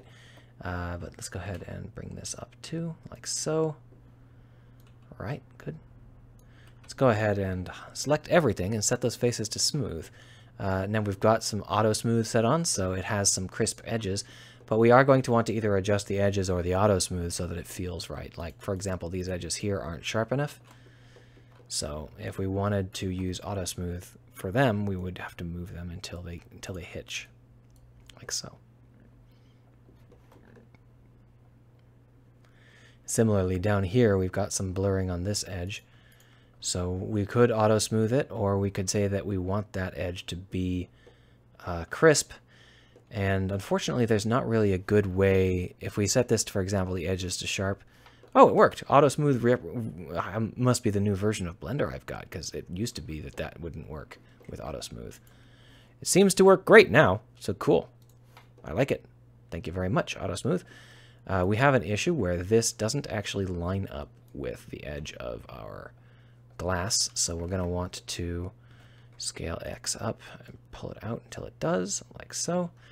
And we'll go ahead and sharpen up these lines here. Perfect. So now we could put windows in, but we won't be able to see out them because our heads are pretty far forward. So we might as well not use any windows here and instead focus on creating a smooth armor line. And to do that, what we're going to want to do is extrude back this central armor piece until it is even with the material here, like so. And then this will become our plane here where we merge these together. So we don't need this edge set, and instead we're going to use the new edge set here.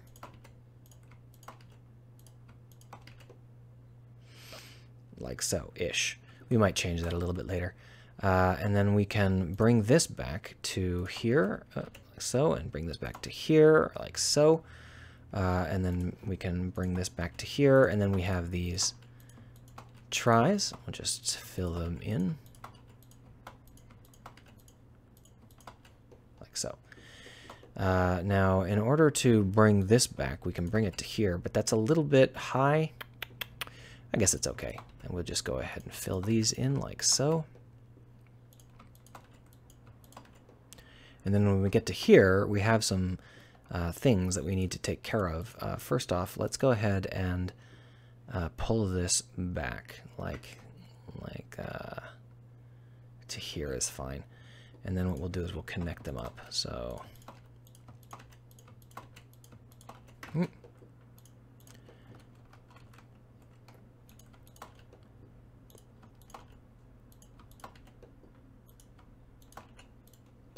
that ended up sharper than I intended. Undo! Yay! We'll just go ahead and extrude this up and in. That way we have a nice crisp flat area. And then we can do the same thing we did before, like this.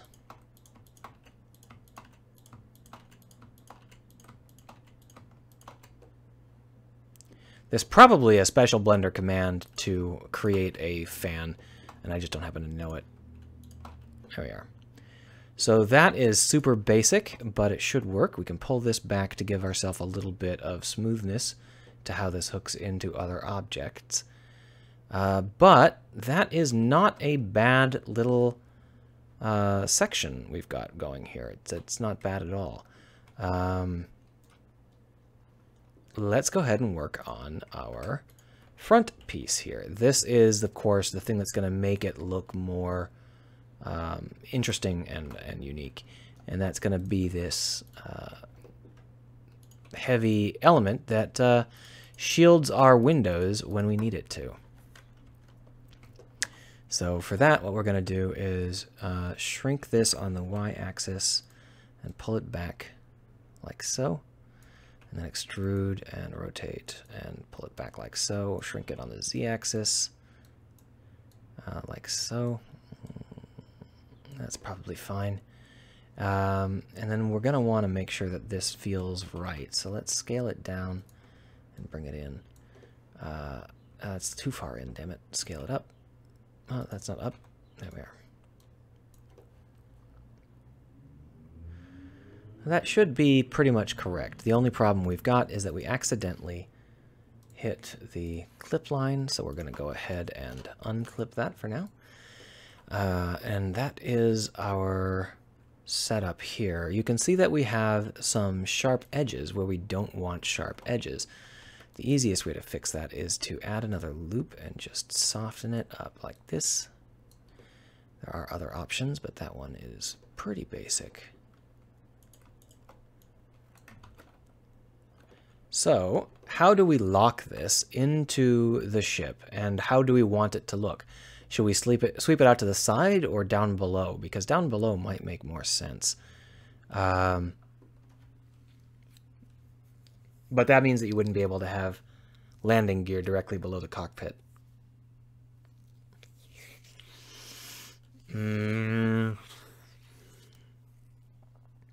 I think off to the side is how I'll try and build it. It might be something that I change in a little bit here, but we'll try it out. So what we're going to do is we're going to consolidate our edge loops here. We've got a lot of them. We're going to bring them in and down like this.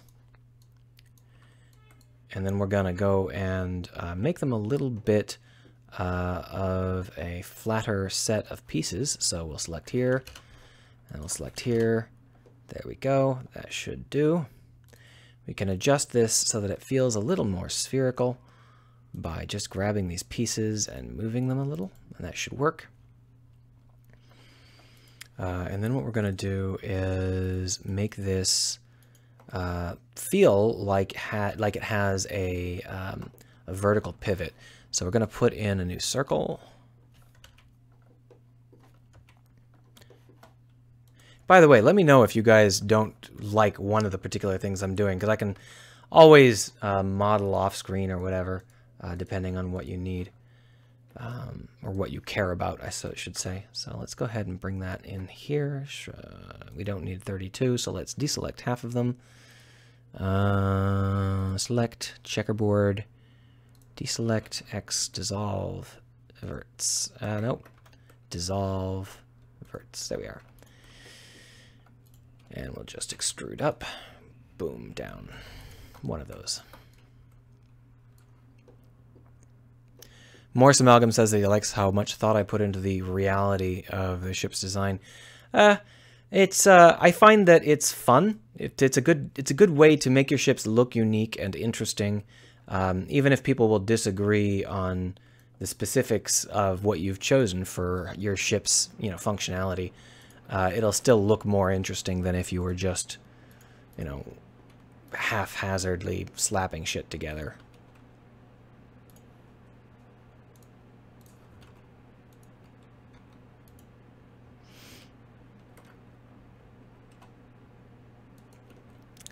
So how do you make a hinge look interesting? And the answer is that you try to do something vaguely interesting with it. So what we're going to do is we're going to grab the outer shell here, and then we're going to duplicate it, shrink it, grow it, bring it up, and then we're going to pull this around so that it will feel like it's a heavy base for our mesh. Select all of those things and extrude out on everything but the Z-axis. Pull it forward just a little bit. There we go. This guy here needs to be adjusted, so grab that face and bring it in, like so. And this boy here also needs to be adjusted, so grab that face and boom. Now the interior is not exactly where I want it, so we'll just adjust it until it is.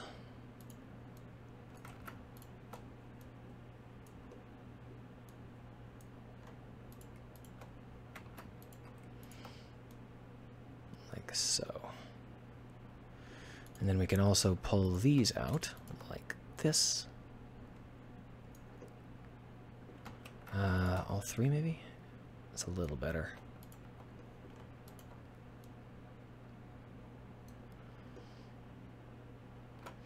And then we'll grab this, and duplicate it, and drag it down. Chunk. Like so. And that will be our armor plate, at least in theory. Now, what we're going to want to do in the long run is clip this armor plate together so that it doesn't feel like it is half-assed.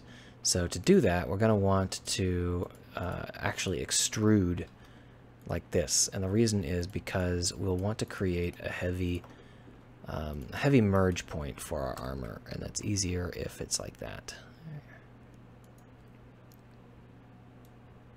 Here we are. Now we're going to unclip it and then add a bevel right here.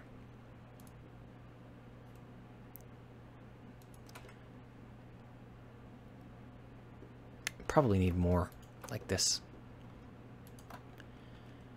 Bevel. There we are. Better. And the last thing I kind of want to do is make this edge considerably bigger. Like pull it out.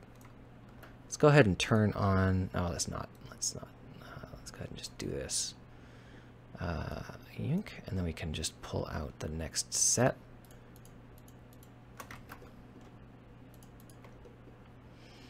Yoink.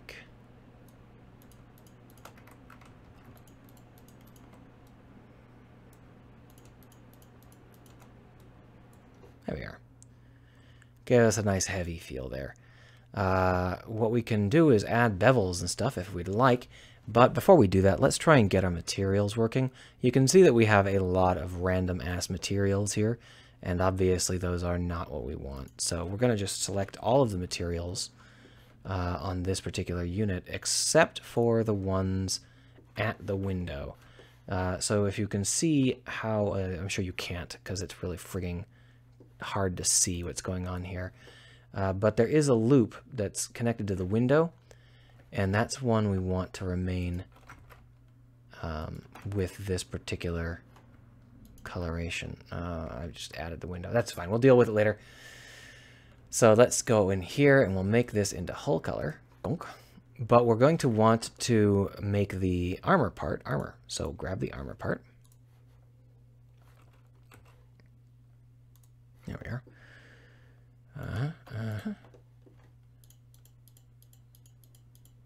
We can do this haphazardly, you know, piece by piece. It's fine.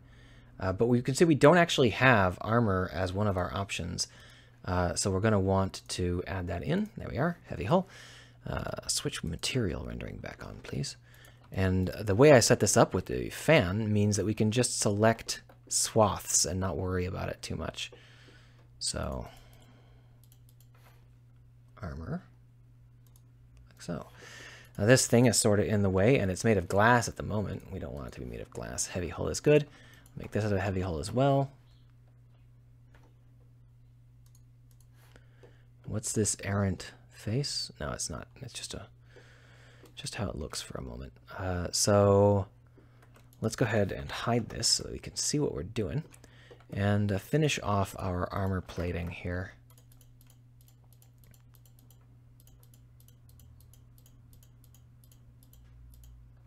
There we are. Heavy hull.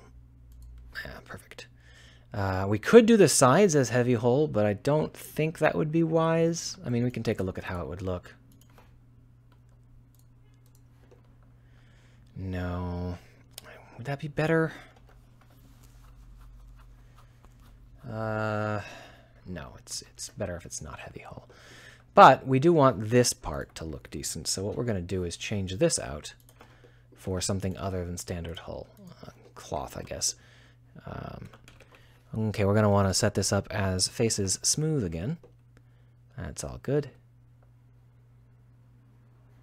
Yeah, that should do it. So ticket.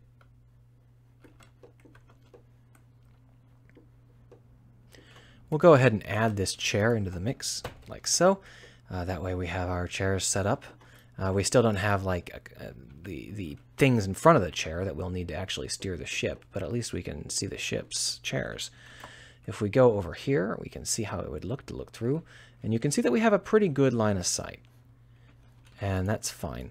We've also got a few missing verts here and there, but this is fine for the moment. Let's go ahead and connect up those missing verts, actually, because we are going to need to, is this, hold on. Does this have rear faces and they're wrong, or does it not have rear faces? It doesn't have rear faces. All right. I don't know why that is, but we can put them in. It's pretty basic.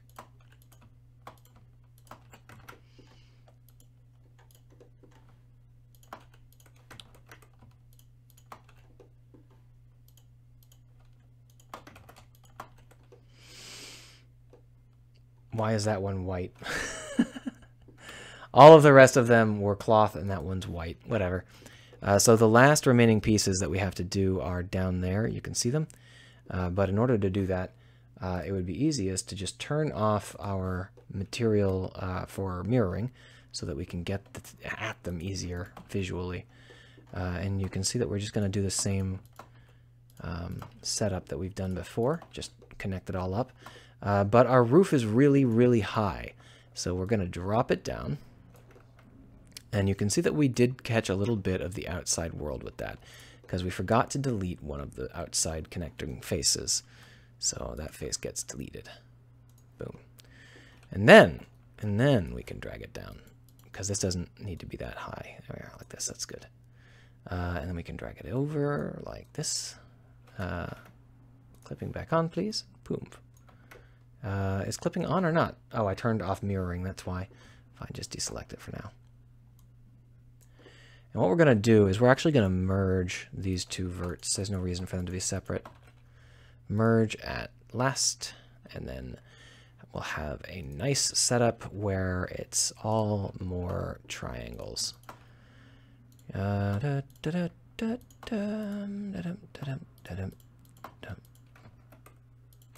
not going to work, is it?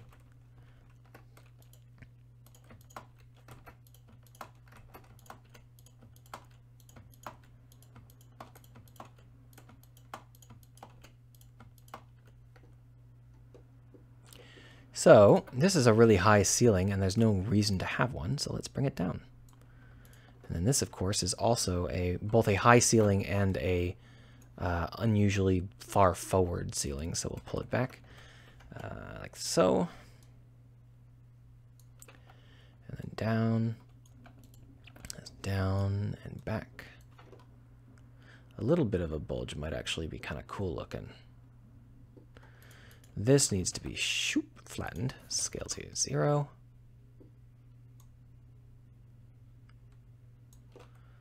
And maybe select that. Active element, scale to 0. There we are. That's perfectly flat now. And that gives this rounded element a good basis for us to measure it against. And you can see that it's a little too high, so we'll bring it down. Bring it down. Oh, it's too wide. Look at that. Let's shrink it on the x-axis minus this guy. There we are. That's just a quick and dirty job. We don't need to worry about it too much because it's not like anyone's going to ever see it. This is not the interior view, so it will never be visible except through the outer window. So that should be fine. We're not going to worry too much about it, but we are going to want to just do a quick unwrap. Oh. No, not project from view. That's dumb. We don't really care what the unwrap is at this point. We just want to make sure that it exists. And then we're going to want to put in some shape keys. So there's our basis, and then here is our open. The open one, obviously, has this side element here, open. I know that that is quite a shock for you, but that's just how it is. So we're going to just rotate like so, and then move it out like this. Needs to be even more out. We need to be like a frigging, like so. Yeah, that's fine.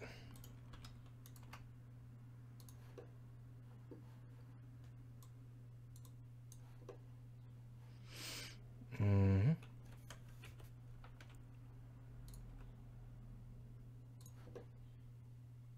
That's better.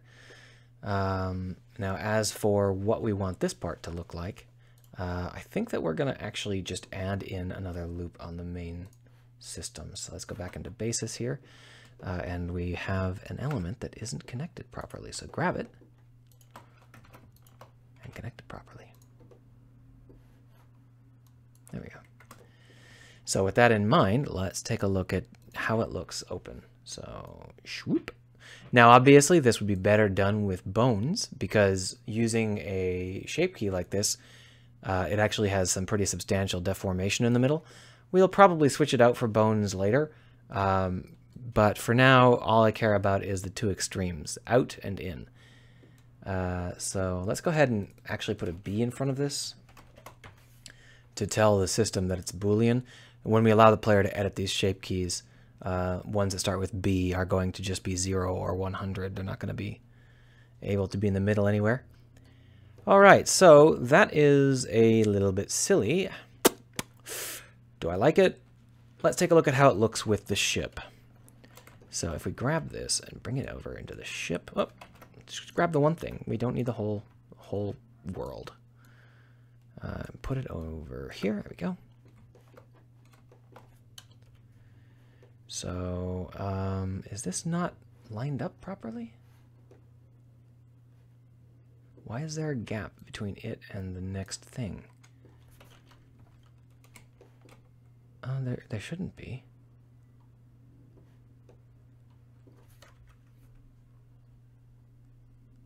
Oh, it's the next thing that's broken. Oh, interesting. Well, we don't want that. 40, please.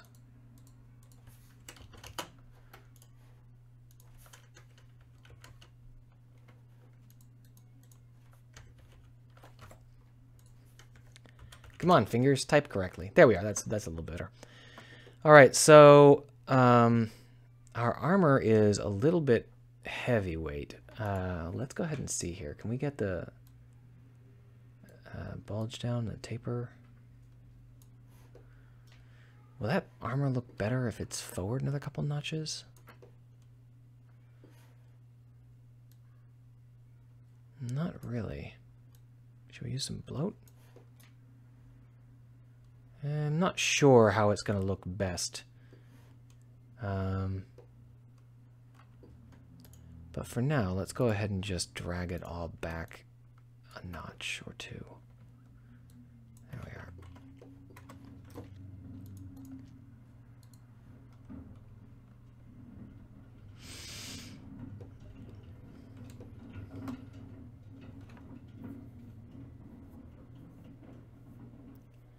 All right, so as it stands, that's how our cockpit looks.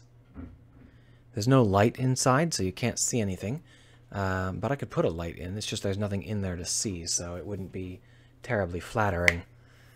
We will go ahead and adjust this armor again because I don't like how it looks.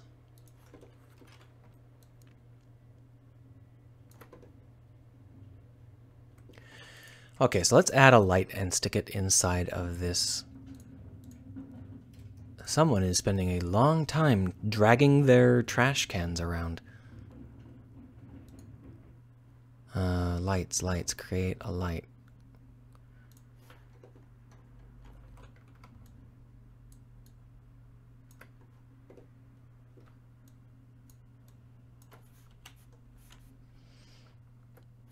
That's an odd place to create it, I suppose. There we are. Pull it back a notch. There we are. So with that in mind, let's see how it looks when we render. Hope that cough wasn't too obnoxiously loud straight into the mic. I tried to cover my mouth.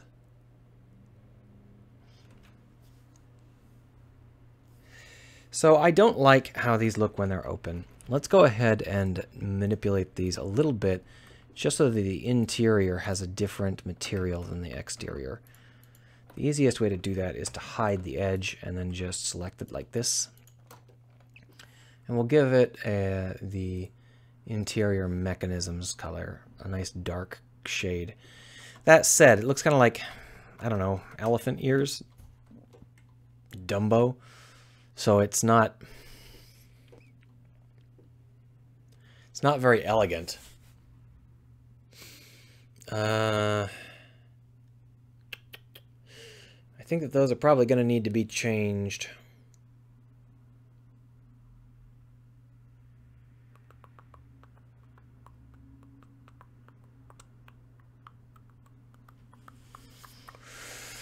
Yeah, we're gonna have to change them. They're not good enough for us. Alt-G, there we are. One of those buttons. So these side wings are just a disaster. Get rid of them. And instead what we're going to want to do is have ones that maybe slide rather than hinge. So to do that, we're going to do the same thing we did before. Duplicate these.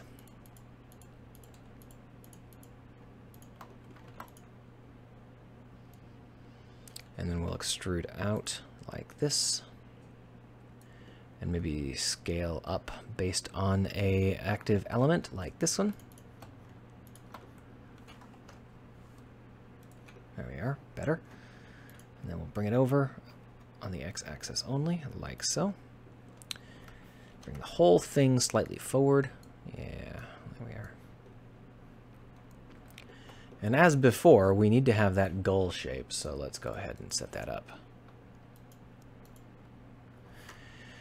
Yeah, Morse amalgam, you'd think that they would look good, but that is largely about whether or not you can model.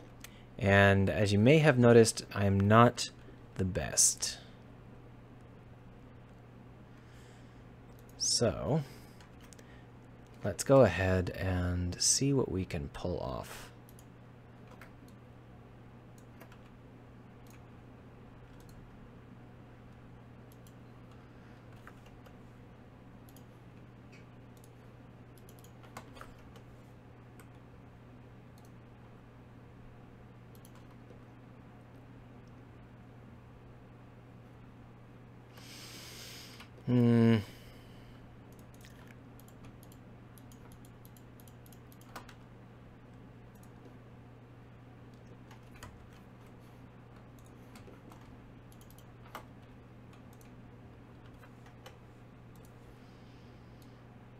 Okay, so that is roughly how the shield would look.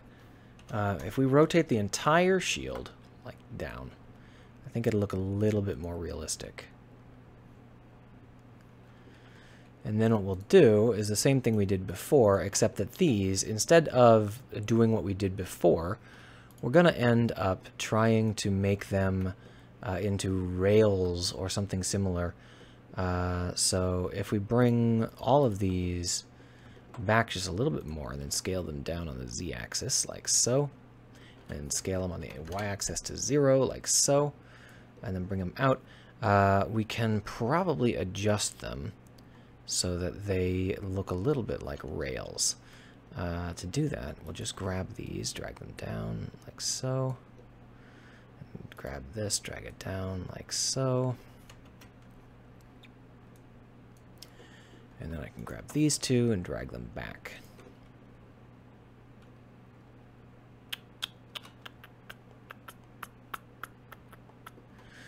You're obviously not going to cut it.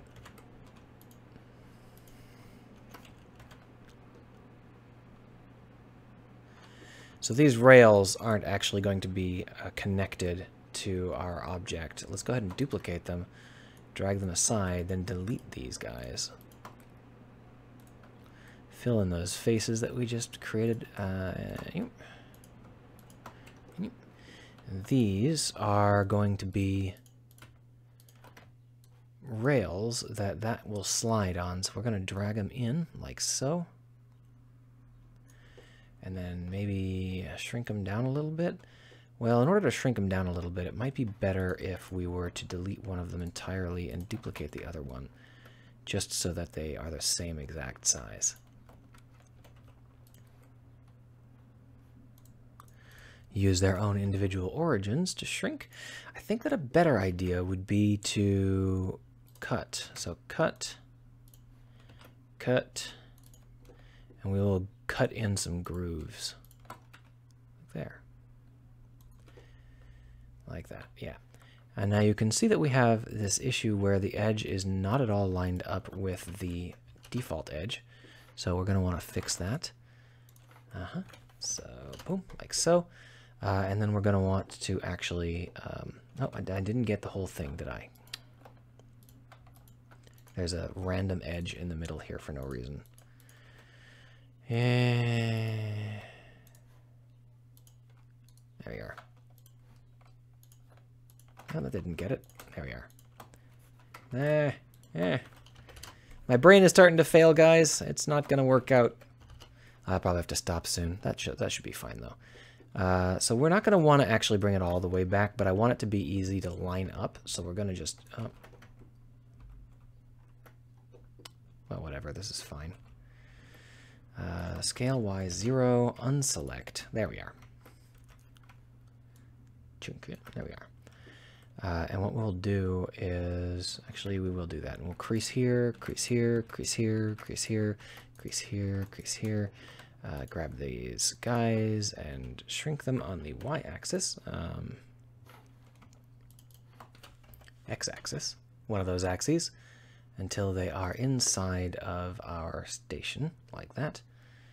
Drag and drag. Yeah, there we go.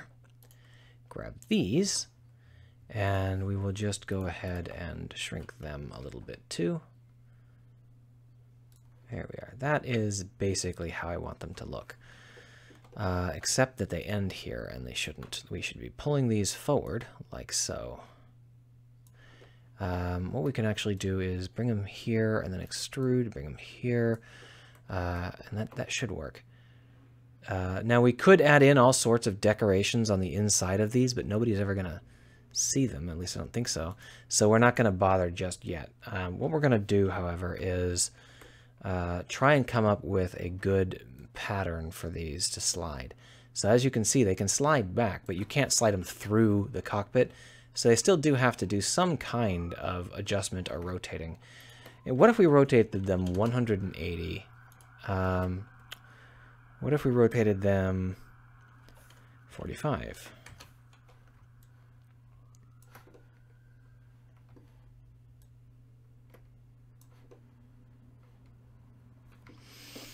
What if we compressed them on the y-axis, x-axis, while we rotated? What if we brought these guys and rotated just the front, like had a hinge?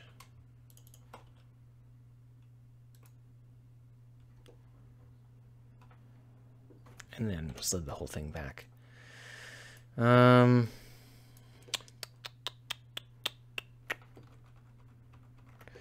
Can't figure out how to make this look cool, guys.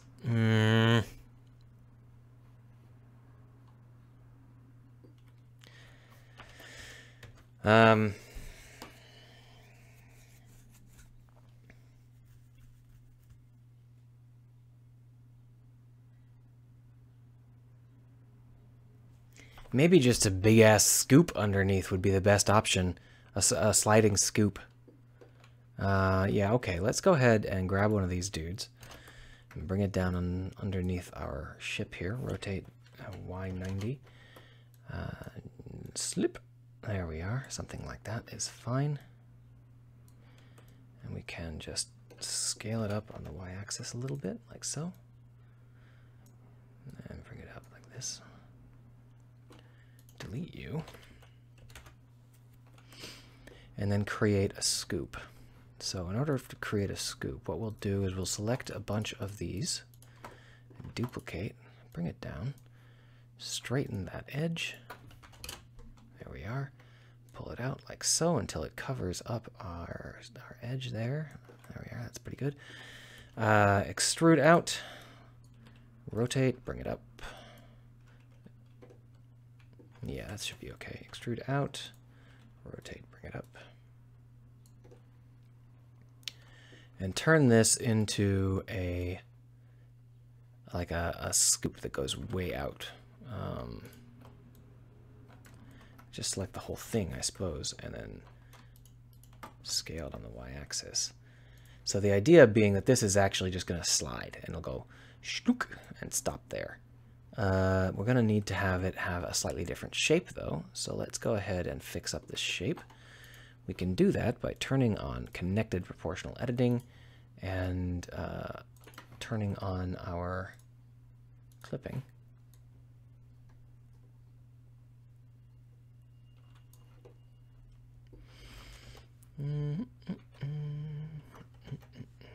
There we are. Z.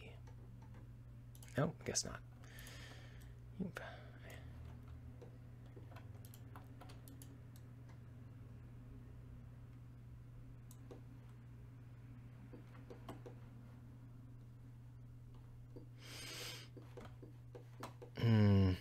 Not sure if this is going to look good or not. We will find out soon. So what we're going to do is bring this part out, but what we need to do is make it substantially heavier. I'm starting to stutter. I've been working too long, guys. I need to take a break. I don't know how some people do, like 24-hour streams or anything like that.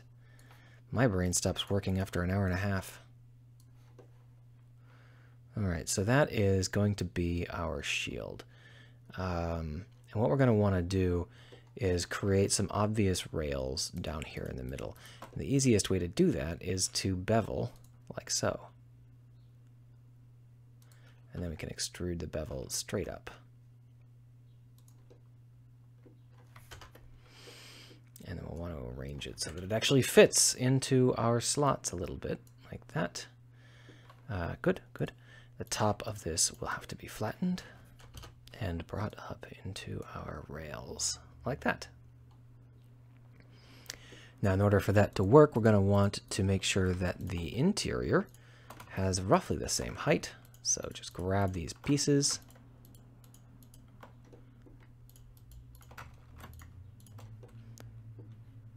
Morse says he can only last about 2 hours himself. At least I am in good company. This can be brought to the side a little bit. Oh, look at that. They're bent. So we need to straighten these out.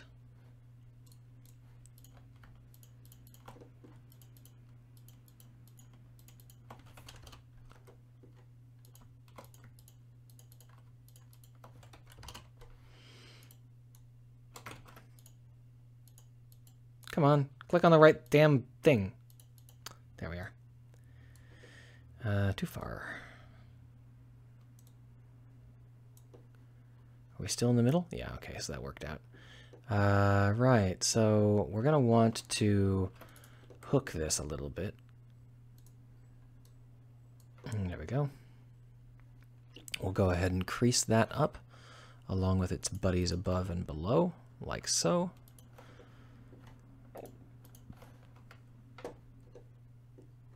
We don't want to crease these guys, though. There we are. Sharps. Bye, Evil Luigi. I'll see you next week, maybe. Interesting. Why can't I see it? Well, let's delete this, because this is obviously the problem. Goodbye. There we are. So that will work, and then we'll just slide it forward and backward. But we're going to need to have some kind of mass back here. That feels like it is keeping us stable, because re-entering is not a gentle process. So, oh, I see what happened. That's fine. So what we need is some kind of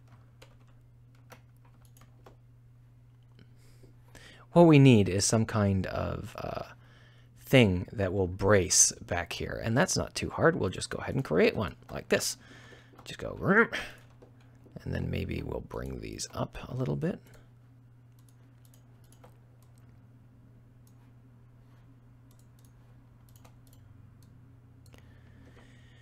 And maybe we'll go ahead and finish that off with a little bit more vrimping.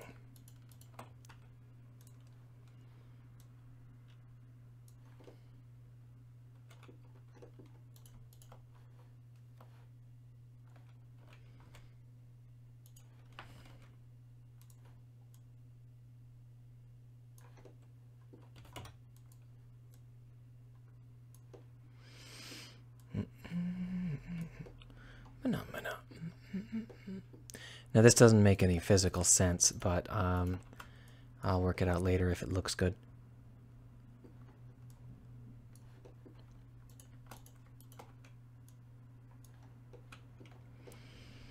And there we have the deadly scoop of death. Rah!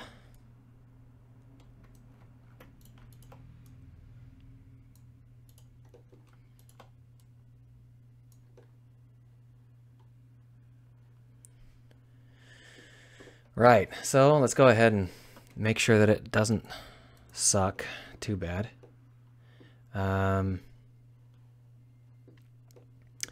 So we're obviously going to need to repaint most of the interior because this is a bad look for it. So we'll hide this. Select all these guys. Oh, there's stuff left over. That's okay. We'll just select these and then hit plus, plus, plus, plus, plus. And then we're going to make that, I don't know, cloth. Sure. Cloth sounds good. Now, obviously, these here aren't going to be cloth. They're going to be something like metal or something. But I don't like what I'm seeing with this. I see what's going on here. I just couldn't tell before because it was not really something I was looking at. That was way down there for some reason. I'll grab these and make them into something else, like interior mechanisms. There we are. We're going to want to have a little bit more in the way of interior mechanisms as well, like here.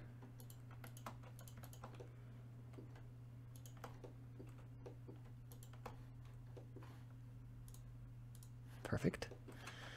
Unhide and take a look with our material. These need to be a different color. We can make them standard hull color. That should work.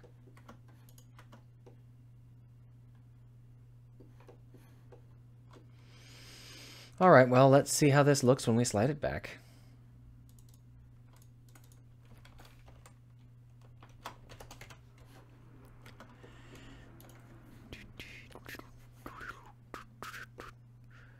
Yeah, I can flap it and make the ship look like it's talking. That is definitely why I'm doing this. It's important to have talking ships, I find.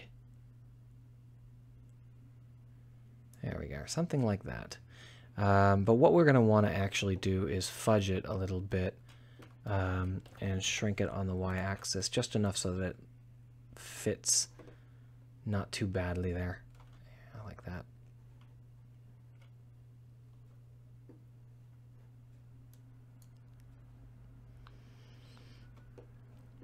So, yeah,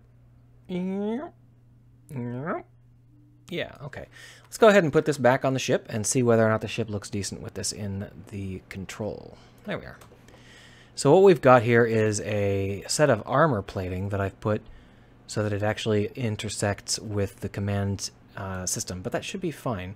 It'll give us a nice look into how this should look. Let's go ahead and switch it over into rendered mode here.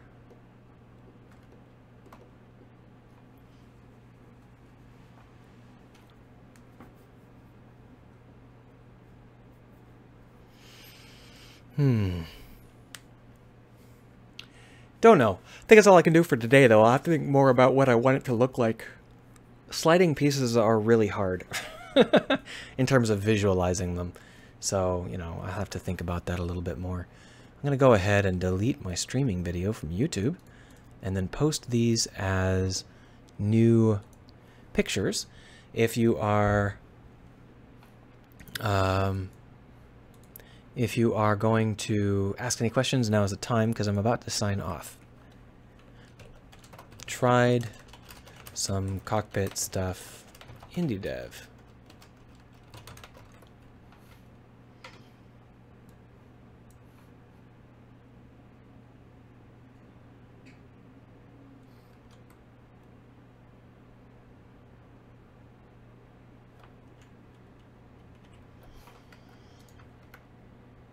Boom.